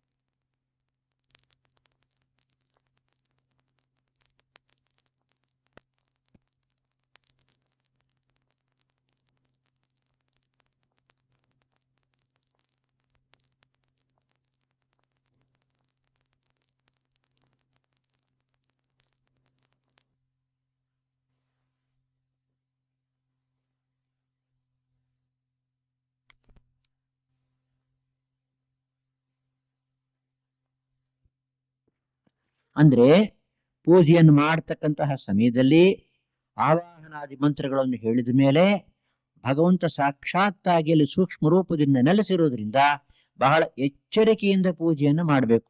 ಶ್ರದ್ಧೆ, ಭಕ್ತಿ, ಎಚ್ಚರಿಕೆ, ಯಾವ ರೀತಿಯಲ್ಲೂ ಪ್ರಮಾದವಾಗಬಾರದು. ಪೂಜೆಯನ್ನು ಮಾಡತಕ್ಕಂಥ ಅಧಿಕಾರ ಯಾರಿಗುಂಟು ಅನ್ನೋ ಪ್ರಶ್ನೆ. ಹಳೆ ಕಾಲದಲ್ಲಿ ಈ ಅಧಿಕಾರ, ಅಧಿಕಾರಿ ಅನ್ನೋ ಶಬ್ದಗಳನ್ನು ತುಂಬಾ ಹೆಚ್ಚಾಗಿ ಉಪಯೋಗಿಸ್ತಾ ಇದ್ರು. ಇವತ್ತಿಗೂ ಕೂಡ ನಮ್ಮಲ್ಲೂ ಇದೆ ಅಂತ ಇಟ್ಕೊಳ್ಳಿ. ನೋ ಅಡ್ಮಿಷನ್ ಅಂತ ಹಾಕಿರ್ತಾರೆ ಒಂದು ಬೋರ್ಡ್. ಯಾಕೆ ಅಂತಂದ್ರೆ ಇಲ್ಲಿ 440 ವೋಲ್ಟ್ ಅಂತ ಹಾಕಿ ಅದೊಂದು ಅಸ್ಥಿ ಪಂಜರ ಚಿತ್ರ ಹಾಕಿರ್ತಾರೆ. ಅಲ್ಲಿ ಎಲೆಕ್ಟ್ರಿಸಿಟಿ ಇದೆ, 440 ವೋಲ್ಟು, ನಾವು ಯಾರು ಹೋಗ್ಬಾರ್ದು, ಹೋದ್ರೆ ಪ್ರಾಣಕ್ಕೆ ಅಪಾಯ ಉಂಟು ಅಂತ ಅರ್ಥ.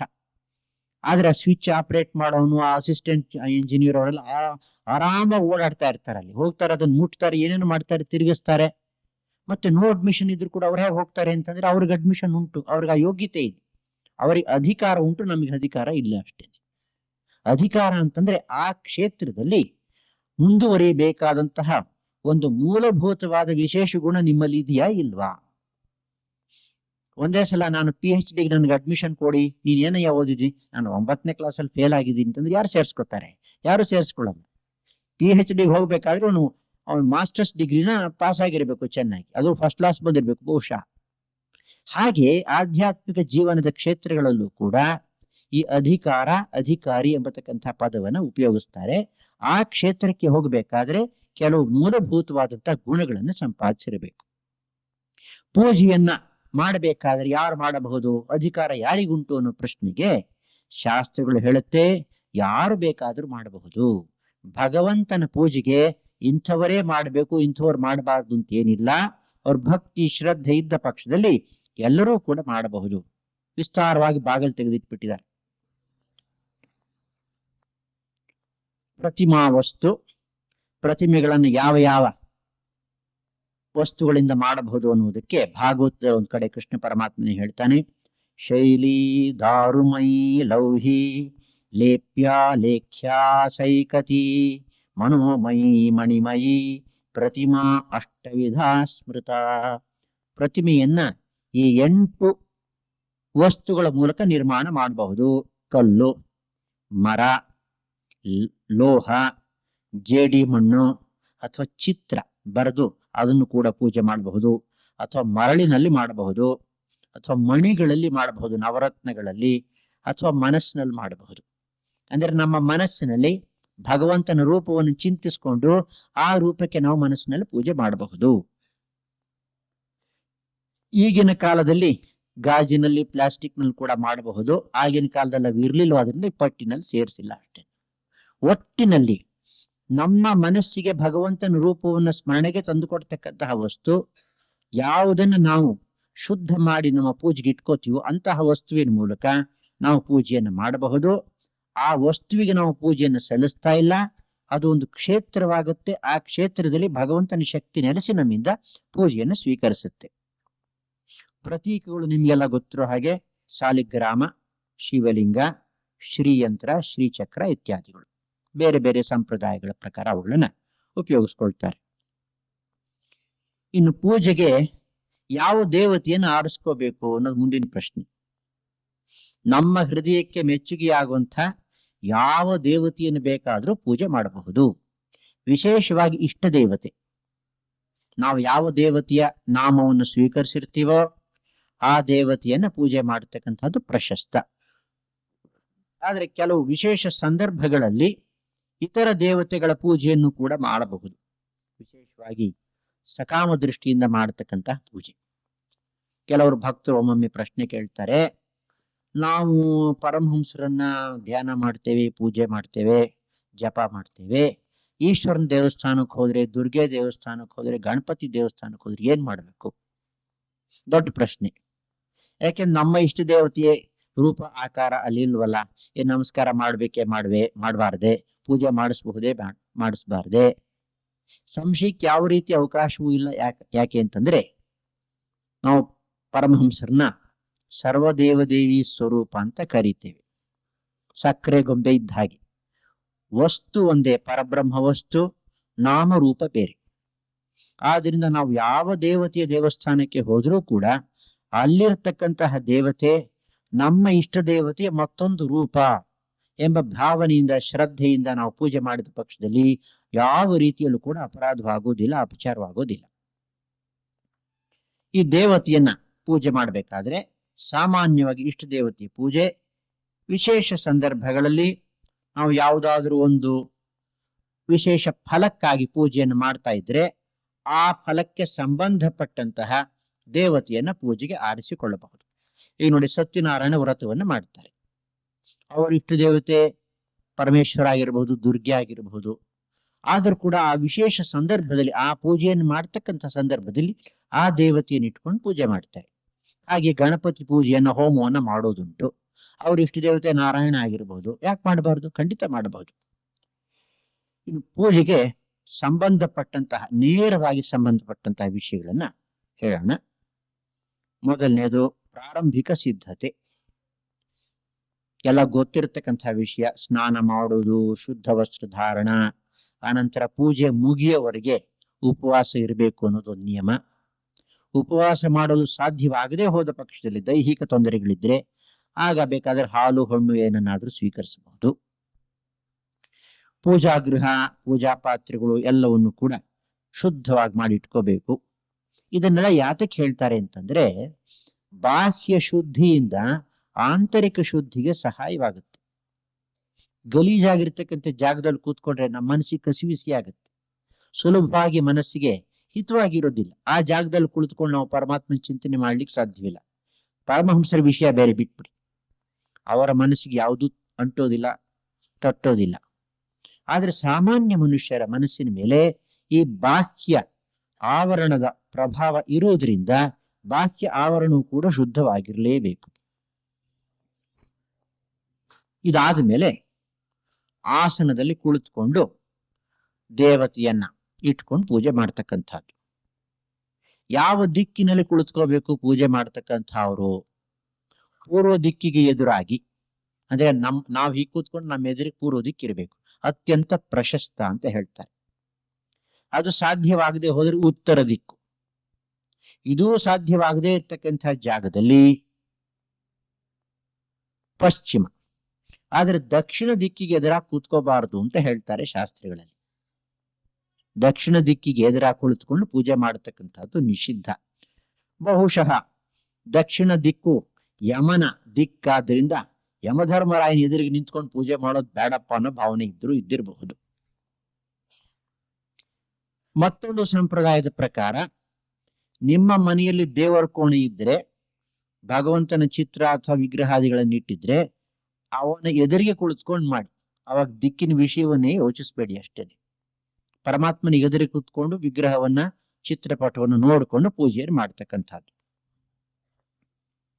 ಮೊದಲನೆಯದು ಪೂಜೆಯ ಪ್ರಾರಂಭದಲ್ಲಿ ಮಾಡಬೇಕಾದಂತ ಕೆಲಸ ಆಚಮನ. ನೀರನ್ನ ಕೈಯಲ್ಲೇ ತೆಗೆದುಕೊಂಡು ಮಾಡ್ತಕ್ಕಂಥ ಇದೆಲ್ಲ ಈ ಕ್ರಮವನ್ನ ಅರಿತವರಿಂದ ಕಲಿಬೇಕು ಅಂತ ಇಟ್ಕೊಳ್ಳಿ. ಆಚಮನವನ್ನು ಯಾತಕ್ ಮಾಡ್ತಾರೆ? ಮೊದಲನೇದು ಇದು ಮಂತ್ರಾಚಮನ, ಮಂತ್ರಪೂರ್ವಕವಾಗಿ ಮಾಡುವುದರಿಂದ ಯಾವ ಬಾಯಿನ ಮೂಲಕ ನಾವು ಅನಂತರ ಮಂತ್ರಗಳನ್ನು ಉಚ್ಚಾರಣೆ ಮಾಡಬೇಕು ಇಡೀ ಪೂಜೆಯಲ್ಲಿ, ಆ ಬಾಯಿ ಶುದ್ಧವಾಗಬೇಕು. ಅದಕ್ಕೋಸ್ಕರ ಮಂತ್ರಪೂರ್ವಕವಾಗಿ ನಾವು ಆಚಮನ ಮಾಡತಕ್ಕಂಥದ್ದು. ಇನ್ನೂ ಒಂದು ವಿಷಯ, ಛಾಂದೋಗ್ಯ ಮತ್ತು ಬೃಹದಾರಣ್ಯಕ ಉಪನಿಷತ್ತಿನಲ್ಲಿ ಒಂದು ಕಥೆ ಬರುತ್ತೆ. ಈ ಪಂಚೇಂದ್ರಿಯಗಳು, ಕಣ್ಣು, ಕಿವಿ, ಮೂಗು, ನಾಲಿಗೆ, ಚರ್ಮ, ಇವುಗಳಿಗೆ ಜಗಳ ಬಂತಂತೆ. ನಮ್ಮಲ್ಲಿ ಯಾರು ದೊಡ್ಡವರು, ನಾನ್ ದೊಡ್ಡವನು ಅಂತ ಜಗಳ ಆಡ್ಲಿಕ್ಕೆ ಪ್ರಾರಂಭ ಮಾಡಿದ್ವಂತೆ. ಅನಂತರ ಅವುಗಳಿಗೆ ಅನ್ನಿಸ್ತಂತೆ, ನಾವು ಪರಸ್ಪರ ಜಗಳ ಆಡೋದು ಬೇಡ, ಪ್ರಜಾಪತಿ ಇಲ್ಲೇ ಕುಳಿತಿದ್ದಾನೆ, ಅವನನ್ನು ಹೋಗಿ ಕೇಳ್ಬಿಡೋಣ. ಪ್ರಜಾಪತಿಯನ್ನು ಕೇಳಿದ ಕೂಡಲೇ ಪ್ರಜಾಪತಿ ಹೇಳಿದಂತೆ ಚತುರ್ಮುಖ ಬ್ರಹ್ಮ ಅಂತ ಇಟ್ಕೊಳ್ಳಿ. ನೋಡಿ, ನೀವೇ ಪರೀಕ್ಷೆ ಮಾಡ್ಕೊಳ್ಳಿ, ನಿಮ್ಮಲ್ಲಿ ಯಾರು ಶರೀರದಿಂದ ಆಚೆ ಹೋದ್ರೆ ಆ ಶರೀರ ಸಾಯುತ್ತೋ, ಜೀವರಹಿತವಾಗುತ್ತೋ ಅವರೇ ಎಲ್ಲರಿಗಿಂತಲೂ ದೊಡ್ಡವರು ಅಂತ ನಿರ್ಣಯ. ಕಣ್ಣು ಹೇಳ್ತಂತೆ ನಾನು ಮುಂಚೆ ಹೋಗ್ತೀನಿ ಅಂತ. ಸರಿ, ಕಣ್ಣು ಆಚೆ ಹೋಯ್ತಂತೆ. 1 ವರ್ಷ ಪಾಪ ಎಲ್ಲೋ ಕಾಡು ಮೇಡುಗಳಲ್ಲಿ ವಾಕಿಂಗ್ ಮಾಡ್ಕೊಂಡು ಇತ್ತಂತೆ. ಆಮೇಲೆ ವಾಪಸ್ ಬಂತಂತೆ. ಬಹಳ ಸ್ವಾರಸ್ಯವಾಗಿದೆ ಈ ಉಪನಿಷತ್ತಿನ ಕಥೆಗಳು. ಬಂದು ನೋಡಿದ್ರೆ ಆ ಶರೀರ ಇನ್ನು ಜೀವಂತವಾಗಿದೆ. ಇದು ಕೇಳ್ತಂತೆ, ನಾನು ಇಲ್ದೆ ಹೋದ್ರು ಕೂಡ ನೀನ್ ಹ್ಯಾಕ್ ಬದುಕಿದೀಯ ಅಂತ ಕಣ್ಣು. ಆಗ ಶರೀರ ಹೇಳ್ತಂತೆ, ನೀನ್ ಇರ್ಲಿಲ್ಲ, ಆದ್ರಿಂದ ನನ್ನ ಕೈನಲ್ಲಿ ನೋಡಕ್ ಆಗ್ತಾ ಇರ್ಲಿಲ್ಲ ಅಷ್ಟೇ. ಅದ್ರ ಕಿವಿನಲ್ಲಿ ಕೇಳ್ತಾ ಇದ್ದೆ, ಮೂಗಿನಲ್ಲಿ ವಾಸನೆ ನೋಡ್ತಾ ಇದ್ದೆ, ಕೈಯಲ್ಲಿ ಮುಟ್ತಾ ಇದೆ ಇತ್ಯಾದಿ. ಸರಿ, ಕಣ್ಣು ಬಾಲ ಮುದುಳ್ಕೊಂಡು ವಾಪಸ್ ಬಂತಂತೆ. ಮತ್ತೆ ಕಿವಿ ಹೋಯ್ತಂತೆ, ನಾಲ್ಗೆ ಹೋಯ್ತಂತೆ, ಚರ್ಮ ಹೋಯ್ತಂತೆ, ಪಂಚೇಂದ್ರಿಯಗಳು 5 ಹೊರಗಡೆ ಹೋಗಿ ಬಂತಂತೆ. ಶರೀರ ಸಾಯ್ಲಿಲ್ವಂತೆ. ಇದನ್ನೆಲ್ಲ ನೋಡ್ತಾ ಮೂಲೆಯಲ್ಲಿ ದೂರದಲ್ಲಿ ಮುಖ್ಯ ಪ್ರಾಣ ಕೂತಿತ್ತಂತೆ, ಜೀವಾತ್ಮ ಶಕ್ತಿ. ಅದ ಹೇಳ್ತಂತೆ, ನಾನ್ ನಿಮ್ಮ ಕಾಂಪಿಟೇಷನ್ ಅಲ್ಲಿ ಸೇರಿಲ್ಲ, ನಿಮ್ದೆಲ್ಲ ಆಗೋಯ್ತಲ್ಲ, ಈಗ ನಂಗೊಂದು ಚಾನ್ಸ್ ಕೊಡ್ತೀರಾ? ಮಾಡು, ನಮ್ ಕೈನಲ್ಲಿ ಆಗದೆ ನಿನ್ ಕೈನಲ್ಲಿ ಮಾಡ್ಲಿಕ್ಕೆ ಆಗುತ್ತೋ ಮಾಡು ಅಂತಂದಂತೆ ಪಂಚೇಂದ್ರಿಯಗಳು. ಆವಾಗ ಮುಖ್ಯ ಪ್ರಾಣ ಶರೀರದಿಂದ ಆಚೆ ಹೊರಡ್ಲಿಕ್ಕೆ ತಯಾರು ಮಾಡ್ಕೊಂತಂತೆ. ಉಪನಿಷತ್ ಹೇಳುತ್ತೆ, ಹಳೆ ಕಾಲದಲ್ಲಿ ಸಿಂಧೂ ದೇಶದ ಕುದುರೆಗಳನ್ನು ತರ್ತಾ ಇದ್ರಂತೆ. ಸೈಂಧವ ಕುದುರೆ ಬಹಳ ಬಲಶಾಲಿಯಾಗಿರ್ತಕ್ಕಂಥ ಕುದುರೆ ಅಂತೆ. ಆ ಕುದುರೆಯನ್ನು ಕಟ್ಲಿಕ್ಕೆ ಒಂದು ಗೂಟ ಸಾಕಾಗ್ತಾ ಇರ್ಲಿಲ್ವಂತೆ. ಕತ್ತಿಗೆ ಒಂದು ಹಗ್ಗ, 4 ಕಾಲಿಗೆ 4 ಹಗ್ಗ, 5 ಹಗ್ಗಗಳನ್ನು ಕಟ್ಟಿ 5 ಗೂಟಕ್ಕೆ ಕಟ್ಟಿ ಹಾಕ್ತಾ ಇದ್ರಂತೆ. ಹಾಗಿದ್ರು ಕೂಡ ಒಂದೊಂದ್ಸಲ 5 ಗೂಟಗಳನ್ನು ಕಿತ್ಕೊಂಡು ಹೊರಟೋಗೋದಂತೆ. ಅದು ಅಷ್ಟು ಬಲವಾಗಿರ್ತಕ್ಕಂಥ ಕುದುರೆ.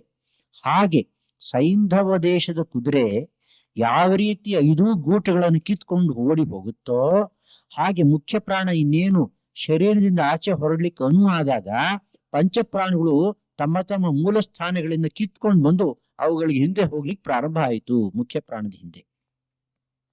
ಆಗ ಅವುಗಳಿಗೆ ಗೊತ್ತಾಯ್ತು, ನಮ್ಮ ಶಕ್ತಿ ಎಲ್ಲ ಇದರಲ್ಲಿದೆ, ನಮ್ದೇನ್ ನಡೆಯಲ್ಲ ಅಂತ ಹೇಳಿ ಅವಾಗ ಪ್ರಣಾಮ ಮಾಡುದಂತೆ ಮುಖ್ಯ ಪ್ರಾಣನಿಗೆ. ಅಪ್ಪ, ನೀನೇ ನಮ್ಮೆಲ್ಲರಿಗಿಂತ ದೊಡ್ಡವನು, ದಯವಿಟ್ಟು ನೀನ್ ಆಚೆ ಹೋಗ್ಬೇಡ, ನೀನ್ ಇಲ್ಲೇ ಇರು, ನೀನ್ ಹೋದ್ರೆ ನಾವು ಹೋಗ್ಬೇಕಾಗತ್ತೆ. ನಾ ಇಲ್ಲಿರ್ತೀನಿ, ಸರಿ, ನಾನು ಪೂಜೆ ಮಾಡಿ ಅಂತ ಮುಖ್ಯ ಪ್ರಾಣ. ನನ್ಗೆ ಅನ್ನ ಕೊಡಿ, ನೀರು ಕೊಡಿ, ಪೂಜೆ ಮಾಡಿ ಅಂತ. ತಮಾಷೆ ಆದಂತ ಕಥೆ. ಆ ನೀರಿನಿಂದ ಮುಖ್ಯ ಪ್ರಾಣ ತನ್ನನ್ನು ತಾನು ಹೊದ್ದುಕೊಂಡಂತೆ ಬಟ್ಟೆ ಹಾಗೆ. ಅಭಿಪ್ರಾಯ ಇಷ್ಟೇನೆ, ನೀರಿನಿಂದ ಮುಖ್ಯ ಪ್ರಾಣ ಪೋಷಿತವಾಗುತ್ತೆ. ನಮ್ಮ ಶರೀರದಲ್ಲಿರ್ತಕ್ಕಂತಹ ಮುಖ್ಯ ಪ್ರಾಣ ಶಕ್ತಿಗೆ ಆಚಮನದಿಂದ ಒಂದು ವಿಶೇಷ ಶಕ್ತಿ ಬರುತ್ತೆ ಅಂತ ಹೇಳಬಹುದು. ಇದಾದ್ಮೇಲೆ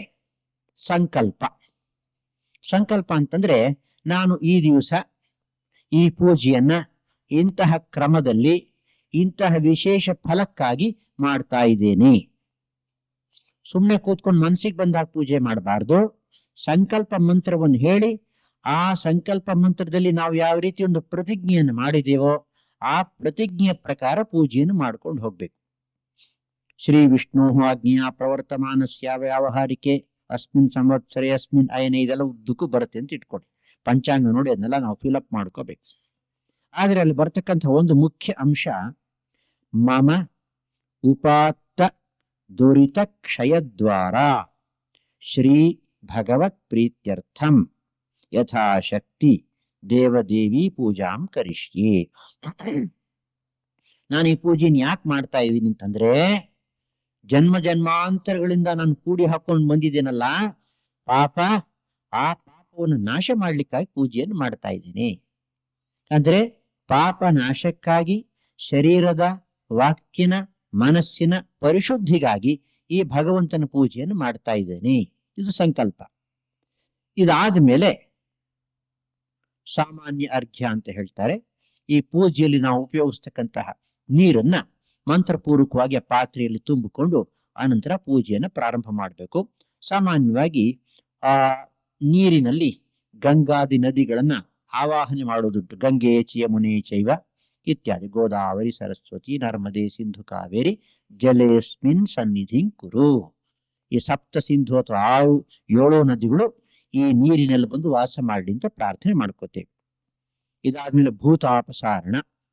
ನಾವು ಪೂಜೆಗೆ ಕುಳಿತುಕೊಳ್ತಕ್ಕಂತಹ ಜಾಗದಲ್ಲಿ ಸುತ್ತಮುತ್ತಲೂ ಕೂಡ ನಮಗೆ ಆಗದೇ ಇರತಕ್ಕಂತಹ ಭೂತ ಪ್ರೇತ ಪಿಶಾಚಾದಿ ಶಕ್ತಿಗಳಿರಬಹುದು.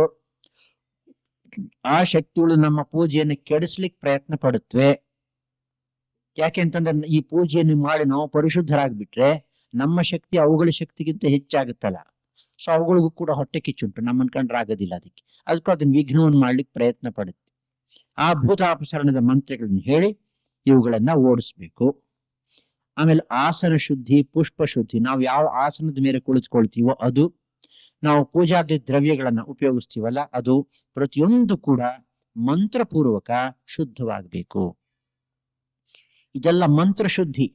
ಏಕೆ ಅಂತಂದ್ರೆ ವಸ್ತುವನ್ನ ಬಾಹ್ಯ ರೂಪದಲ್ಲಿ ಶುದ್ಧವಾಗಿ ಇಟ್ಕೊಂಡಿರ್ತೇವೆ. ನಾವು ಪಾತ್ರೆ ಗೀತ್ರೆ ಎಲ್ಲ ತೊಳೆದಿರ್ತೇವೆ, ಹೂವನ್ನು ತೊಳೆದಿರ್ತೇವೆ, ಗಂಧದಿಂದ ತೆಗೆದಿರ್ತೇವೆ, ಬಾಹ್ಯ ದೃಷ್ಟಿಯಿಂದ ಎಲ್ಲ ಸೊಗಸಾಗಿರುತ್ತೆ. ಆದರೆ ಅದರ ಜೊತೆಗೆ ಮಂತ್ರಶುದ್ಧಿಯನ್ನು ಕೂಡ ಮಾಡಬೇಕು ಅಂತ ಶಾಸ್ತ್ರ ಉಂಟು.